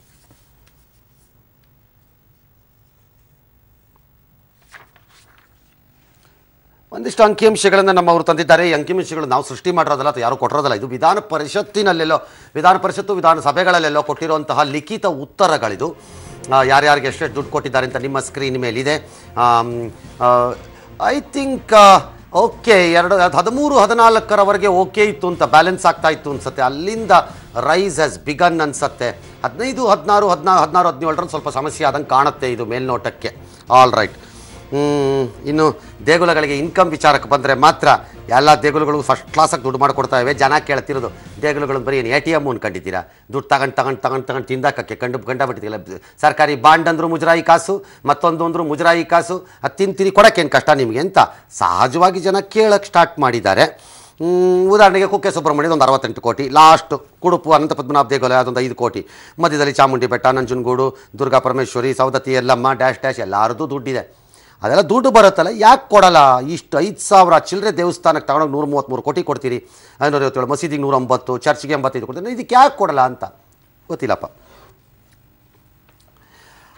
ಆದರೆ ಈ ಆರೋಪನ ಮುಖ್ಯಮಂತ್ರಿಗಳು ತಿರಸ್ಕಾರ ಮಾಡಿದ್ದಾರೆ. ಮೈಸೂರಿನಲ್ಲಿ ಈಶ್ವರ ಅಲ್ಲ ತೇರೆ ನಮ್ಮದು ಅಂತ ಹೇಳಿದ್ದಾರೆ. ಇರ್ಬೋದು. ಹಾವೇರಿನಲ್ಲಿ ರುದ್ರಪ್ಪ ಲಮಾಣಿಯವರು ಮುಜರಾಯಿ ಮಂತ್ರಿ ಮಾತನಾಡಿ ಇದೆಲ್ಲ ಒಪ್ಪಿಗೆ ಕೊಟ್ಟಿದ್ದಾರಲ್ಲ ಸದನದಲ್ಲಿ ಒಪ್ಪಿಗೆ ಕೊಡೋಕೆ ಅವ್ರು ಯಾರು ಓದಿದ್ರೆ ತಾನೆ ಅದನ್ನು, ಅದು ಪೇಪರಲ್ಲಿ ಇರುತ್ತೆ, ಹಿಂಗೆಲ್ಲ ಬಿಸಾಕಿರ್ತಾರೆ. ಈಗೆಲ್ಲರಿಗೂ ಗೊತ್ತಾಗಿರುತ್ತೆ ಹಿಂಗೆ ಬಂದಿತ್ತಾ ಸದನದಲ್ಲಿ ಅಂತ MLAಗಳಿಗೆ. BJP ತಪ್ಪು ಮಾಹಿತಿ, BJP ಅಲ್ಲ, ಇದು ಸದನದ ಮಾಹಿತಿ. ದೇವರು ಅಂದ್ರೆ ಒಬ್ಬನೇ. ಗಾಂಧೀಜಿ ಏನು ಹೇಳಿದ್ದಾರೆ? ಈಶ್ವರ ಹಲ್ಲ ತೇರೆ ನಾಮ್ ಸಬ್ಕೋ ಸನ್ಮತಿ ದೇ ಭಗವಾನ್. ಸಾಕಷ್ಟು ವಿವರಣೆಯನ್ನು ಕೊಟ್ಟು ಹೌಸಿನಲ್ಲಿ ಇದ್ರ ಬಗ್ಗೆ ನಾನು ಮಾತನಾಡಿದ್ದೇನೆ. ಚುನಾವಣೆ ಬಂದಂತಹ ಸಂದರ್ಭದಲ್ಲಿ ಚರ್ಚು ಮಸೀದಿ ಕೊಡಬೇಡಿ ಅಂತ ಯಾರು ಹೇಳಲ್ಲ, ನೀವು ಕೊಟ್ಕೊಳ್ಳಿ. ದೇವಸ್ಥಾನಕ್ಕೂ ಕೊಡಿ, ಯಾಕೆ ಮಾಡ್ತಾರೆ? ಬರೀ ಅದನ್ನ ಬರೀ ಆದಾಯ ಬರುವಂತಹ ಭಾಗವಾಗಿ ಟ್ರೀಟ್ ಮಾಡಬೇಡಿ. ಅದನ್ನ ಮಾಡ್ಬಿಟ್ಟು ನೀವು ನಾವು ಈಶ್ವರ ಅಲ್ಲ ತೇರೆ ನಮ್ಮಂದ್ರೆ ಯಾವನು ಕೇಳಲ್ಲ. ನಾನು ಈಗಲೇ ಹೇಳಿದ್ದೀನಿ, ಯಾವನು ಕೇಳಲ್ಲ ಅದನ್ನ. ನೀವು ಸುಮ್ಮನೆ ಭಾಷಣಕ್ಕೆ ಬೇಕಾದ್ರೆ ಈಶ್ವರ ಅಲ್ಲ ತೇರೆ ನಾಮ ಅಂತ ಗಾಂಧೀಜಿ ಹೆಸರು ಪದೇ ಹೇಳ್ತಿರ್ಬೋದು. ಆ ಗಾಂಧೀಜಿ ಹೆಸರನ್ನು ಬಳಸಿದ್ರೆ ಯಾರೇ ಬಳಸಲಿ, ಯಾವ ಪಕ್ಷದವ್ರು ಬಳಸಿದ್ರು ಮೈ ಎಲ್ಲ ಬೆಂಕಿ ಆಗೋಗುತ್ತೆ ಒಂದೇ ಸರಿಗೆ. ನನಗೆ ಎಂಥ ಡ್ರಾಮಾ ಮಾಸ್ಟರ್ಗಳು ಪಟಿಂಗ್ರಾಗೋಗಿದ್ದಾರೆ ನಮ್ಮವ್ರುಗಳು ಅನ್ಸತ್ತೆ ನನಗೆ. ಅಯ್ಯಪ್ಪನ ಹೆಸರು ಹೇಳೋದನ್ನ ಫಸ್ಟ್ ಬ್ಯಾನ್ ಮಾಡೋ ಒಂದು ಲೆಜಿಸ್ಲೇಷನ್ ತರಬೇಕು ಅರ್ಜೆಂಟಾಗಿ. ಲೋಕಸಭೆ ಮತ್ತು ವಿಧಾನಸಭೆ ರಾಜ್ಯಸಭೆಗಳಲ್ಲಿ ಅಥವಾ ಸುಪ್ರೀಂ ಕೋರ್ಟ್ ಒಂದು ಆರ್ಡರ್ ಹಾಕ್ಬಿಡ್ಬೇಕು, ಯಾರು ಗಾಂಧಿ ಹೆಸರು ಹೇಳಿದ್ರು ನೋಡಿ ಅಂತ. ಯೋಗ್ಯತೆ ಇಲ್ಲ. ನಾಚಿಕೆ ಮಾನಾಬರ್ಯ ಬಿಟ್ಟು ಬಿಟ್ಟು ಆ ಹೆಸರನ್ನ ಹೇಳ್ಕೊಂಡು ಮುಂದಕ್ಕೆ ಹೋಗ್ತಾರೆ. ಲೂಟಿ ಹೊಡೆದು ತಿಂದು ತೇಗಿ ವಾಂತಿ ಮಾಡ್ಕೋತಾ ಇರ್ತಾರೆ. ಆಮೇಲೆ ಕಟ್ಟಬಾರ್ದು ಕಟ್ಕೊಂಡು ಹಾಕೋಬಾರ್ದನ್ನು ಹಾಕ್ಕೊಂಡು ದಿಮಾಕಲ್ಲಿ ಮೆರಿತಾ ಇರ್ತಾರೆ. ಗಾಂಧಿ ಹೆಸರು ಹೇಳ್ತಾರೆ ಪದೇ ಬಂದು ಎಲ್ಲರೂ, ಯಾವ ಪಕ್ಷದವ್ರು ಆದರೂ ಅಷ್ಟೇ, ಕಾಂಗ್ರೆಸ್ ಆದರೂ ಅಷ್ಟೇ, ಬಿಜೆಪಿ ಆದರೂ ಅಷ್ಟೇ, ಜನತಾದಳದವ್ರು ಆದರೂ ಅಷ್ಟೇ. ನಾಚಿಕೆ ಆಗಬೇಕು ಎಲ್ಲರಿಗೂ, ಗಾಂಧಿ ಹೆಸರು ಹೇಳೋರ್ಗಳಿಗೆ, of all political parties. Yes, ಇದು ಹೆಂಗ್ ಡಿವೈಡ್ ಮಾಡಿರ್ತಾರೆ ಸರ್? ಇದು ಡಿವೈಡ್ ಅಲ್ಲ, ಒಂದು ಪದ್ಧತಿ ಪ್ರಕಾರ ಕೊಟ್ಕೊಂಡು ಹೋಗ್ತಿರ್ತಾರೆ ಅಷ್ಟೇ ಇವ್ರುಗಳು. ಸಹಜವಾಗಿ ಮಂದಿರ ಮಸೀದಿಗೆ ಮತ್ತೆ ಚರ್ಚ್ಗೆ ದುಡ್ಡೇ ಬರಲ್ವಾ ಅಂತಾರೆ. ಬರುತ್ತೆ, ಅವ್ರಿಗೂ ದುಡ್ಡು ಬರುತ್ತೆ, ದುಡ್ಡು ಬರಲ್ಲ ಅಂತೇನಿಲ್ಲ. ಭಾಳ ಮಸೀದಿಗಳಲ್ಲಿ ಮನೆಯಲ್ಲಿ ಆ ಏರಿಯಾಲಿರೋ ಅವ್ರ ಕಮ್ಯುನಿಟಿನವ್ರ ಹತ್ರ ಮನೆಗೆ ಹೋಗಿ ದುಡ್ಡು ವಸೂಲಿ ಮಾಡ್ತಾರೆ. ಒಂದು ಹಳೇದು ಲೇಖಕ ಪುಸ್ತಕ ಇಟ್ಕೊಂಡು ಬರ್ಕೊಂಬರ್ತಾರೆ ಕಲೆಕ್ಟ್ ಮಾಡಿ ಆ ಮಸೀದಿನವರು. ದೇವಸ್ಥಾನದಲ್ಲಿ ಉಂಡಿ ಇರುತ್ತೆ, ಉಂಡಿಗೆ ಹಾಕ್ತಾರೆ ಅಷ್ಟೇ ಕತೆ. What you have to do ಅಂತಂದರೆ, if there are any errors, all right, let us get it rectified ಅಂದ್ರೆ ಮುಗೀತು, ಮುಗ್ದಾಯ್ತು ಅಷ್ಟೇ. ಅಲ್ಲ ಸರ್, ನಿರಂತರವಾಗಿ ಜಾಸ್ತಿ ಮಾಡ್ಕೊಂಡು ಬಂದಿದ್ದಾರಲ್ಲ ಸರ್ ಇವರು. ಈ ಸರಿ ಮಾಡಿರೋದು ಮಾತ್ರ ಅಲ್ಲ ಅಲ್ವಾ ಸರ್? ಈ ಸರಿ ಮಾಡಿರೋದಲ್ಲ, 15, 16, 54 65 ಕೋಟಿ ಅಂತಲೇ ಭಾಳ ದೊಡ್ಡದಲ್ಲ. ವೆರಾಸ್ ರಿವರ್ಸ್ ಸೈಡಲ್ಲಿ 20 ಕೋಟಿ ಇರೋದು 57, 23 ಇರೋದು 34 ಆಗೋದು, ಈ ಥರ ಆಗೋದು ಇರುತ್ತೆ. ಪ್ಲಸ್ ನಂಬರ್ ವೈಸು ನಾವು ಆದಾಯ ಮಾಡ್ತಾ ಇಲ್ವಾ ಕೊಡು ಅಂತ ಇವ್ರದ್ದು ಲೆಕ್ಕಾಚಾರ ಅಷ್ಟೇ. ರೈಟ್. ಸಾಮಾನ್ಯವಾಗಿ ಇಷ್ಟೊತ್ತಿಗೆ ಪಬ್ಲಿಕ್ ಹೀರೋ ಹೋಗ್ಬೇಕು. ನಮ್ಮವ್ರು ಇವತ್ತು ಸರ್ ಇದು ಭಾಳ ಇಂಪಾರ್ಟೆಂಟು, ಆಗಸ್ಟ್ 15 ಬರ್ತಾ ಇದೆ. ದೇಶಭಕ್ತಿ ವಿಚಾರದ ಸಿಕ್ಕಾಪಟ್ಟೆ ಚರ್ಚೆ ಎಲ್ಲ ನಡೀತಾ ಇದೆ ಇವಾಗ. ದೇಶಭಕ್ತಿ ಅಂದ್ರೆ ಏನು ಅಂತೆಲ್ಲ ಚರ್ಚೆ ನಡೀತಾ ಇದೆ ಇವಾಗ ಸಿಕ್ಕಾಪಟ್ಟೆ. ಹಾಗಾಗಿ ರಿಯಲ್ ಹೀರೋನೇ ಹಾಕ್ಬಿಡೋಣ ಸರ್ ಇವತ್ತು ಅಂತ ಹಾಕ್ಬಿಟ್ಟಿದ್ದಾರೆ. All right. ಇಷ್ಟೊತ್ತಿಗೆ ಬರಬೇಕಾಗಿತ್ತು ಇವತ್ತು ಡಾಕ್ಟರ್ ಶಿವರಾಜ್ ಕುಮಾರ್ ಅಭಿನಯದ ಮಾಸ್ ಲೀಡರ್ ಚಿತ್ರ ನಾಳೆ 300 ಥಿಯೇಟ್ರಲ್ಲಿ ಬಿಡುಗಡೆ ಆಗ್ತಿದೆ. ದೇಶಭಕ್ತಿಯ ಕಥಾ ಹಂದರ, ಸ್ವಾತಂತ್ರ್ಯ ದಿನಾಚರಣೆ ಗಿಫ್ಟ್ ಅಂತಿದ್ದಾರೆ. ಅದರಲ್ಲಿ ಅವ್ರು ಸೇನಾಧಿಕಾರಿಯಾಗಿ ಅಭಿನಯ, ಭಾಳ ಟ್ರೈಲರು ಗೆಲ್ಲರು ಬಂದಿದೆ. ನಿನ್ನೆ ಸುದೀಪ್ ಎಲ್ಲ ಅವ್ರ ಮನೇಲಿ ಏನೋ ಫಿಲಮ್ ಎಲ್ಲ ನೋಡಿ ಎಲ್ಲ ನಡೆದಿದೆ. ತರುಣ್ ಶಿವಪ್ಪ ನಿರ್ಮಾಣ, 300 ಚಿತ್ರದಲ್ಲಿ ಥಿಯೇಟ್ರಲ್ಲಿ ನಾಳೆ ಬಿಡುಗಡೆ. ಈ ತಮ್ಮ ರೋಲ್ ಬಗ್ಗೆ, ಆಗಸ್ಟ್ 15 ರೋಲ್ ಬಗ್ಗೆ ಏನು ಹೇಳ್ತಾರೆ ಅಂತ ಕೇಳೋಣ. ನಮ್ಮ ಜೊತೆ ನೇರ ಸಂಪರ್ಕದಲ್ಲಿದ್ದಾರೆ ಡಾಕ್ಟರ್ ಶಿವರಾಜ್ ಕುಮಾರ್ ಅವರು. ನಮಸ್ಕಾರ ಸರ್. ತಮಗೆ ಸರ್ ನಮಸ್ಕಾರ. ಚೆನ್ನಾಗಿದ್ದೀರಾ ಸರ್? ಇಷ್ಟೊತ್ತಲ್ಲಿ ಆರಾಮಾಗಿದ್ದೀರಾ? ನಾನು ಯಾವಾಗ ಆರಾಮಾಗಿರ್ತೀನಿ sir. I know you have been always gifted with that ಆ ಒಂದು ನೆಮ್ಮದಿ ಅಲ್ವೇ? ಆಯಿತು, ಭಾಳ ಸಂತೋಷ. ಈ ಆಗಸ್ಟ್ 15ಕ್ಕೆ ಈ ಸಾರಿ you wanted to say something? Go ahead.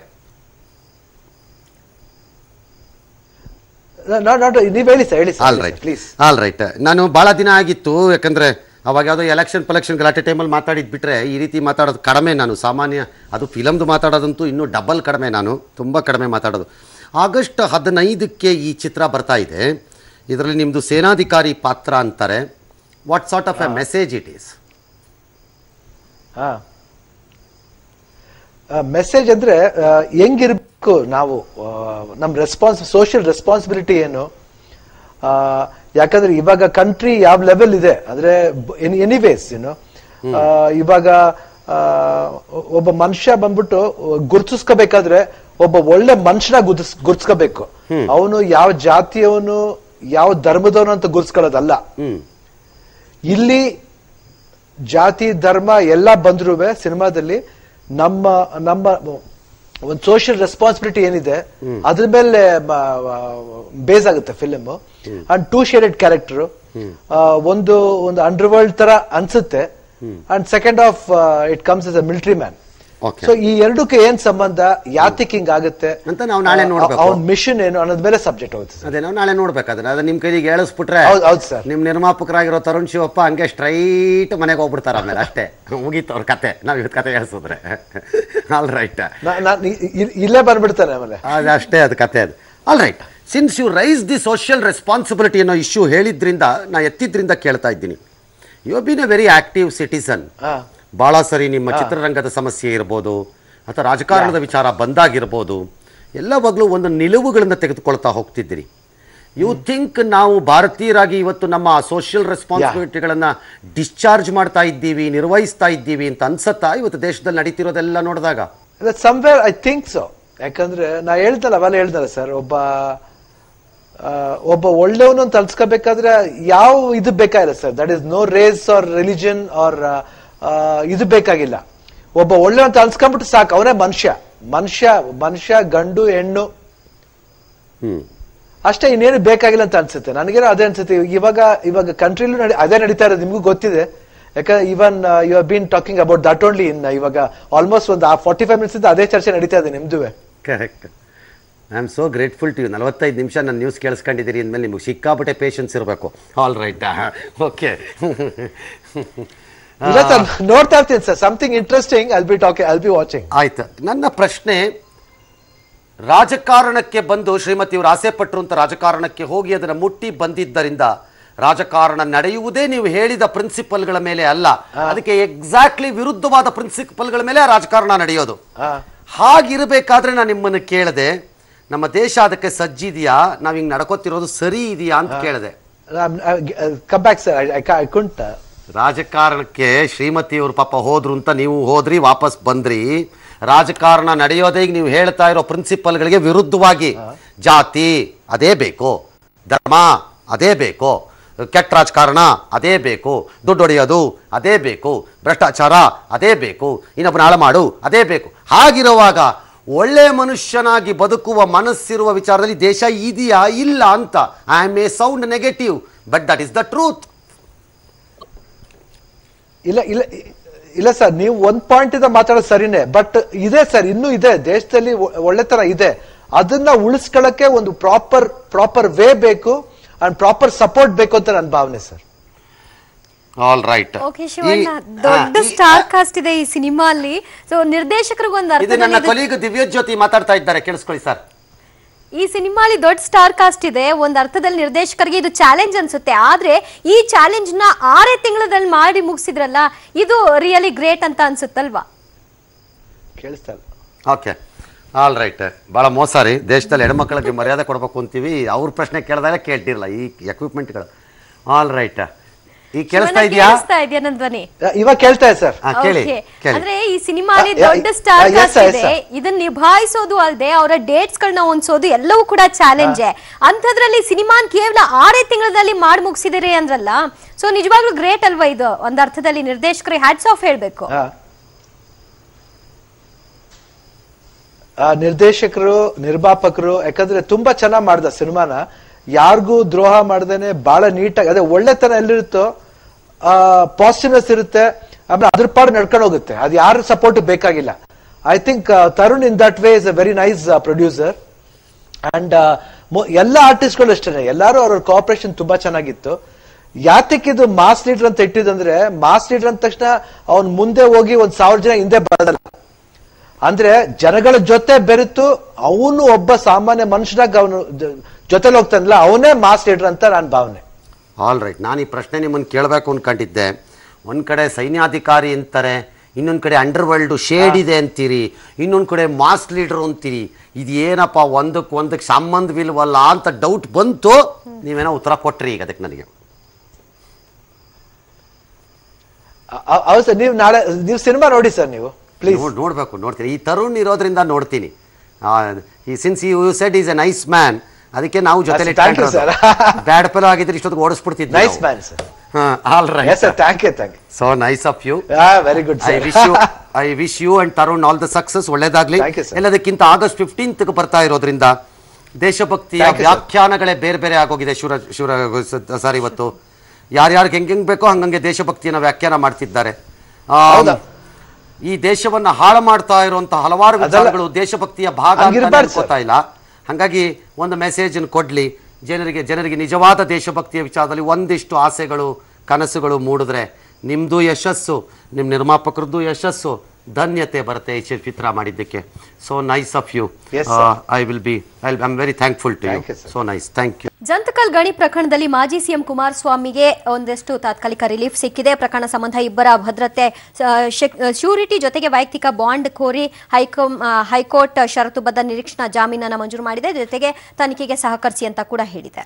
ಇನ್ನು ಅತ್ತ ದೆಹಲಿಯಲ್ಲಿ ಮಾಜಿ ಪ್ರಧಾನಿ ದೇವೇಗೌಡರು ಮೋದಿ ಅವ್ರನ್ನ ಭೇಟಿ ಮಾಡಿದ್ದಾರೆ. ಗೊಮ್ಮಟೇಶ್ವರಂದು ಮಹಾಮಸ್ತಕಾಭಿಷೇಕ ನಡೆಯುತ್ತೆ. ಸ್ವಲ್ಪ ಆಸ್ತಿಕ ಹಣಕಾಸು ಅಂತ ಏನು ತಪ್ಪಿಲ್ಲ, ಕೊಡಿ, ಯಾವ್ಯಾವುದಕ್ಕೋ ಕೊಡ್ತೀರಿ, 12 ವರ್ಷಕ್ಕೊಂದ್ಸರಿ ನಡೆಯುತ್ತೆ. All right. ಅತ್ತ ಡಿ ಕೆ ಶಿವಕುಮಾರ್ ಅವರ ಮತ್ತು ಅವರ ಆಪ್ತರ ಮನೆ ಮೇಲೆ ಐಟಿ ದಾಳಿಯಿಂದ ಕುಟುಂಬ ಬೇಸರ ಆಗಿದೆ. ಹಾಗಾಗಿ ನಂಗೆ ತನಿಖೆಗೆ ಹಾಜರಾಗಕ್ಕಾಗ್ತಿಲ್ಲ, 1-2 ದಿನ ಟೈಮ್ ಕೊಡಿ ಅಂತೇನೋ ಕೇಳಿದಾರಂತೆ. ಈ ಮಧ್ಯದಲ್ಲಿ ಐಟಿ ಅವ್ರು ಏನು ಸುಮ್ಮನೆ ಕೂತ್ಕೊಂಡಿಲ್ಲ. ಇವತ್ತು ಬೆಳಿಗ್ಗೆ 10 ಗಂಟೆಯಿಂದ ಬೆಂಗಳೂರಿನ 14 ಕಡೆ ಏಕಕಾಲದಲ್ಲಿ ಒಂದಷ್ಟು ದಾರಿಗೆ ಮಾಡಿದ್ದಾರೆ. ಅವೆಲ್ಲ ಒಳಗಾದವರೆಲ್ಲ ಬಿಲ್ಡರ್ಗಳು ಹೊಂದಿದ್ದಾರೆ. ಅದು ಶಿವಕುಮಾರ್ ಅವ್ರಿಗೆ ರಿಲೇಟೆಡ್ಡಾ ಅಲ್ವಾ ನಮಗೆ ಇನ್ನೂ ಗೊತ್ತಾಗಿಲ್ಲ. ಕರ್ನಾಟಕಕ್ಕೆ ಸಂಬಂಧಪಟ್ಟಂಥ 3 ವಿಷಯಗಳ ಬಗ್ಗೆ ಪ್ರಧಾನಮಂತ್ರಿಯವರ ಹತ್ರ ಚರ್ಚೆ ಮಾಡಿದ್ದೇನೆ. ಈಗ ನಾನು ಹಳೆಯ ಮೈಸೂರಿನ 12 ಜಿಲ್ಲೆಗಳಿಗೆ ಈ ಸಾರಿ ನಿಮ್ಮ ಬಡ್ಜೆಟಲ್ಲಿ ಇನ್ಕಾರ್ಪೊರೇಟ್ ಮಾಡಬೇಕು ಅಂತ ಹೇಳಿದ್ದೇನೆ. ಹಳೇಬೀಡು ಬೇಲೂರು ಶೃಂಗೇರಿ ಮಾರ್ಗವಾಗಿ ಶಿವಮೊಗ್ಗ ತಲುಪತಕ್ಕಂಥ ಒಂದು ಲಿಂಕ್ ರೈಲ್ವೆ ಲೈನ್. ಏನೇ ಹೇಳಿಪ್ಪ ಅವ್ರ ಆಸಕ್ತಿ ನೋಡ್ರಿ. ಈಗಲೂ ಹೋಗಿ ಹಳೆ ಮೈಸೂರು ಹಳೇಬೀಡು ಬೇಲೂರು ನೋಡ್ಬೇಕು, ಮಸ್ತಪಶಿಕಾಗ ನೋಡ್ಕೊಳ್ಳಿ ಅಂತ ಇದು ನೋಡಿ ಅಂತಲ್ಲ ಆಸಕ್ತಿ. What happens will not happen is all different issue. The interest of a politician ಇರಬೇಕು ಪರ್ಸ್ಯೂ ಮಾಡೋಕ್ಕೆ. ಇವತ್ತು ಭಾಳ ಜನ ರಾಜಕಾರಣಿಗಳಿಗೆ ಆ ಇಂಟ್ರೆಸ್ಟ್ಗಳೇ ಇಲ್ಲ. That is a problem. ಆಗೋದು ಬಿಡೋದು ಬೇರೆ ಕತೆ. Yes, okay. ಇನ್ನು ಮೂಡಬಿದ್ರಿಯ ಆಳ್ವಾಸ್ ವಿದ್ಯಾರ್ಥಿನಿ ಕಾವ್ಯ ನಿಗೂಢ ಸಾವಿನ ವಿಚಾರ ಆಳ್ವಾಸ್ ಸಂಸ್ಥೆಯ ಅಕ್ರಮಗಳನ್ನು ಹೊರಹಾಕಿದೆ. ಕಾವ್ಯ ನಿಗೂಢ ಸಾವು ಪ್ರಕರಣ ಪರವಾನಗಿ ಇಲ್ಲದೆ ಹಾಸ್ಟೆಲ್ ಅನ್ನ ನಡೆಸಲಾಗ್ತಾ ಇದೆ ಮತ್ತು ವಾರ್ಷಿಕ 1 ಲಕ್ಷ ರೂಪಾಯಿ ಡೊನೇಷನ್ ಪಡಿತಾ ಇದ್ದಾರೆ ಎನ್ನುವಂತಹ ಆರೋಪ ಕೂಡ ಕೇಳಿ ಬಂದಿದೆ. ಇನ್ನು 1 ವರ್ಷದಲ್ಲಿ ಬರೋಬ್ಬರಿ 10 ವಿದ್ಯಾರ್ಥಿಗಳು ಸಾವನ್ನಪ್ಪಿದ್ದು ಇದರಲ್ಲಿ ವಿದ್ಯಾರ್ಥಿನಿಯರೇ ಹೆಚ್ಚಾಗಿದ್ದಾರೆ ಎನ್ನುವಂತಹ ಸ್ಫೋಟಕ ಅಂಶ ಕೂಡ ಇದೀಗ ಬೆಳಕಿಗೆ ಬರ್ತಾ ಇದೆ. ಯಾವಾಗಲೂ ಹಂಗೆ ಸಮಸ್ಯೆ ಬಂದರೆ ಬೆಟ್ಟಿ ಟೈಪ್ ಬರುತ್ತಂತೆ ಕೆಲವು ಸರಿ. ಹಿಂಗೆ ಬರೋದು ಒಂದೊಂದು ಸರಿ. ಈಶ್ವರಪ್ಪ ಅವರ ಪಿಯ ವಿನಯ್ ಅವರ ಕಿಡ್ನಾಪ್ ಪ್ರಕರಣದಲ್ಲಿ ಯಡಿಯೂರಪ್ಪ ಪಿಯ ಸಂತೋಷ್ ಇವತ್ತು ಪೊಲೀಸ್ ವಿಚಾರಣೆಗೆ ಹಾಜರಾಗಿದ್ದರು. ಅವ್ರು ಬಾಯೇ ಬಿಡ್ತಿಲ್ವಂತೆ. ಏನು ಕೇಳಿದ್ರು ನಂಗೆ ಏನು ಗೊತ್ತಿಲ್ಲ ಅಂತಿದಂತೆ. ಬಿಡ್ತಾರ ಪೊಲೀಸ್ನವರು? ಗೊತ್ತಿಲ್ಲ ಅಂದ್ಬಿಟ್ರೆ ಯಾವ ಫೋಟೋ ತೋರಿಸಿದ್ರು ನಂಗೆ ಗೊತ್ತಿಲ್ಲಪ್ಪ, ಮಾಡಿದ ಫೋಟೋ ತೋರಿಸ್ರೆ ಅಂತ ನನ್ನ ತಂಗಿ ಅದು ಅಂತೆಲ್ಲ ಹೀಗೆಲ್ಲ ಅಂತಿದ್ದಾರಂತೆ. ವಾಟ್ಸಪ್ಪು ಮೆಸೇಜ್ CD ಪ್ಲೇ ಅದೆಲ್ಲ ನಂಗೆ ಅವೆಲ್ಲ ಗೊತ್ತಿಲ್ಲ ಯಾವುದು ಅಂತ ಅಂತಿದ್ದಾರಂತೆ. ನೋಡೋಣ ಏನು ಮಾಡ್ತಾರೆ ಪೊಲೀಸ್ನವರು. ಕಾವೇರಿ ಕೊಳ್ಳದ 4 ಡ್ಯಾಂಗಳಿಂದ ಜನ ಜಾನುವಾರು ಮತ್ತು ಅಂತರ್ಜಲ ಮಟ್ಟ ಏರಿಕೆಗೆ ನೀರನ್ನು ಹರಿಸಲಾಗುತ್ತಿದೆ. ಕೆರೆ ಕಟ್ಟೆ ನಾಲೆಗಳಿಗೆ ನೀರನ್ನು ಸರ್ಕಾರ ಹೇಳಿದಂತೆ ಬಿಟ್ಟಿದೆ. ಪಾಂಡವಪುರ ತಾಲೂಕಿನ ಕಟ್ಟೇರಿ ಸಮೀಪ ಕಾವೇರಿ ಮಾತೆಗೆ ವಿಶೇಷ ಪೂಜೆಯನ್ನು ಸಲ್ಲಿಕೆ ಮಾಡಲಾಯಿತು. ಆತ ಬೆಳಗಾವಿಯ ಚಿಕ್ಕೋಡಿಯಲ್ಲಿ ಕಾಲುವೆಗೆ ನೀರು ಕೇಳಿದ್ದಕ್ಕೆ ರೈತನ ಕಾಲರ್ ಹಿಡಿದು ರಾಯಭಾಗ ತಹಶೀಲ್ದಾರ್ ರಾಜಶೇಖರ್ ಎಳೆದಾಡಿದ್ದಾರೆ. ರೈತ ಬಿಡಿಸ್ಕೊಳ್ಳಕ್ಕೆ ಹೋದ್ರೆ ಬಲವಂತವಾಗಿ ಜೀಪನ್ನು ಹತ್ತಿಸ್ಕೊಂಡು ಹೋಗಿದ್ದಾರೆ. ಇನ್ನು ತಹಶೀಲ್ದಾರ ಕಾದಿದೆ ಅಲ್ಲಿ. ಕಾಯಬೇಕು, ಏನಕ್ಕೆ ಬಿಡ್ಬೇಕು, ಗಲಾಟೆ ಮಾಡ್ಕೋಬೇಕು. ಮೈಸೂರಿನ ಮೃಗಾಲಯಕ್ಕೆ 125ನೇ ವರ್ಷಾಚರಣೆ. ಹಂಗಾಗಿ ಮುಖ್ಯಮಂತ್ರಿಗಳು ಇವತ್ತು ಅಲ್ಲಿಗೆ ಭೇಟಿ ಕೊಟ್ಟಿದ್ದರು. ಅಲ್ಲಿ ಝೂನಲ್ಲಿ ಜನಿಸಿರೋ ಆನೆ ಮರಿಗೆ ಪಾರ್ವತಿ ಅಂತ ಹೆಸರಿಟ್ಟಿದ್ದಾರೆ. ಚೆನ್ನಾಗಿ ಅವ್ರ ಧರ್ಮಪತಿ ಹೆಸರು Parvati. I don't think it is related ಅಂತ ನನಗೇನು ಅನಿಸಲ್ಲ, ಗೊತ್ತಿಲ್ಲ. ಮೇ ಬಿ ಕಾಕತಾಳೀಯವಾಗ ಹಂಗಾಗಿರ್ಬೋದು ಅಂತ ನನ್ನ ಭಾವನೆಪ್ಪ. ಬಟ್ ಅಲ್ಲೊಂದು ವ್ಯಾಕರಣ ಪಾಠ ಮಾಡಿದ್ದಾರೆ. ಯಾರಿಗೆ ಮಾಡಿದ್ರು? ಜನಕ್ಕೋ ಪ್ರಾಣಿಗೋ? ಜನಕ್ಕೆ. ಯಾವ ಸಂಧಿ ಅಂತ ಸಭಿಕರನ್ನು ಕೇಳಿದ್ದಾರೆ. ಆಮೇಲೆ ಅವರೇ ಮೃಗಾ ಪ್ಲಸ್ ಆಲಯ ಅಂದರೆ ಮೃಗಾಲಯ, ಇದು ಸವರ್ಣದೀರ್ಘ ಸಂಧಿ ಅಂತ ಹೇಳಿದ್ದಾರೆ. ಅದು ಯಾಕೆ ಬಂತದು?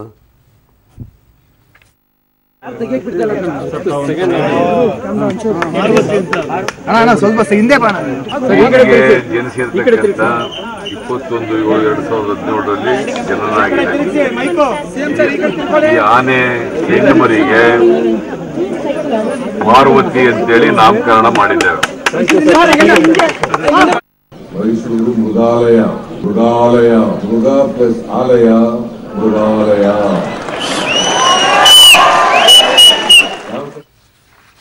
ರೈಟ್.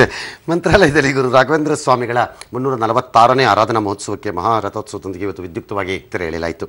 ಉತ್ತರಾರಾಧನೆ ನಿಮಿತ್ತ ಬೆಳಗ್ಗೆಯಿಂದಲೇ ಪೂಜಾ ಕೈಂಕರ್ಯಗಳು, ಧಾರ್ಮಿಕ ವಿಧಿವಿಧಾನಗಳೆಲ್ಲ ನಡೆದವು. ವಿವಿಧ ಕಲಾತಂಡಗಳ ಮೆರುಗು ಕೊಟ್ಟಿದ್ದು. ಹೆಲಿಕಾಪ್ಟರ್ ಮೂಲಕ ರಥಕ್ಕೆ ವೃಷ್ಟಿಯನ್ನು ಮಾಡಿಸಲಾಯಿತು.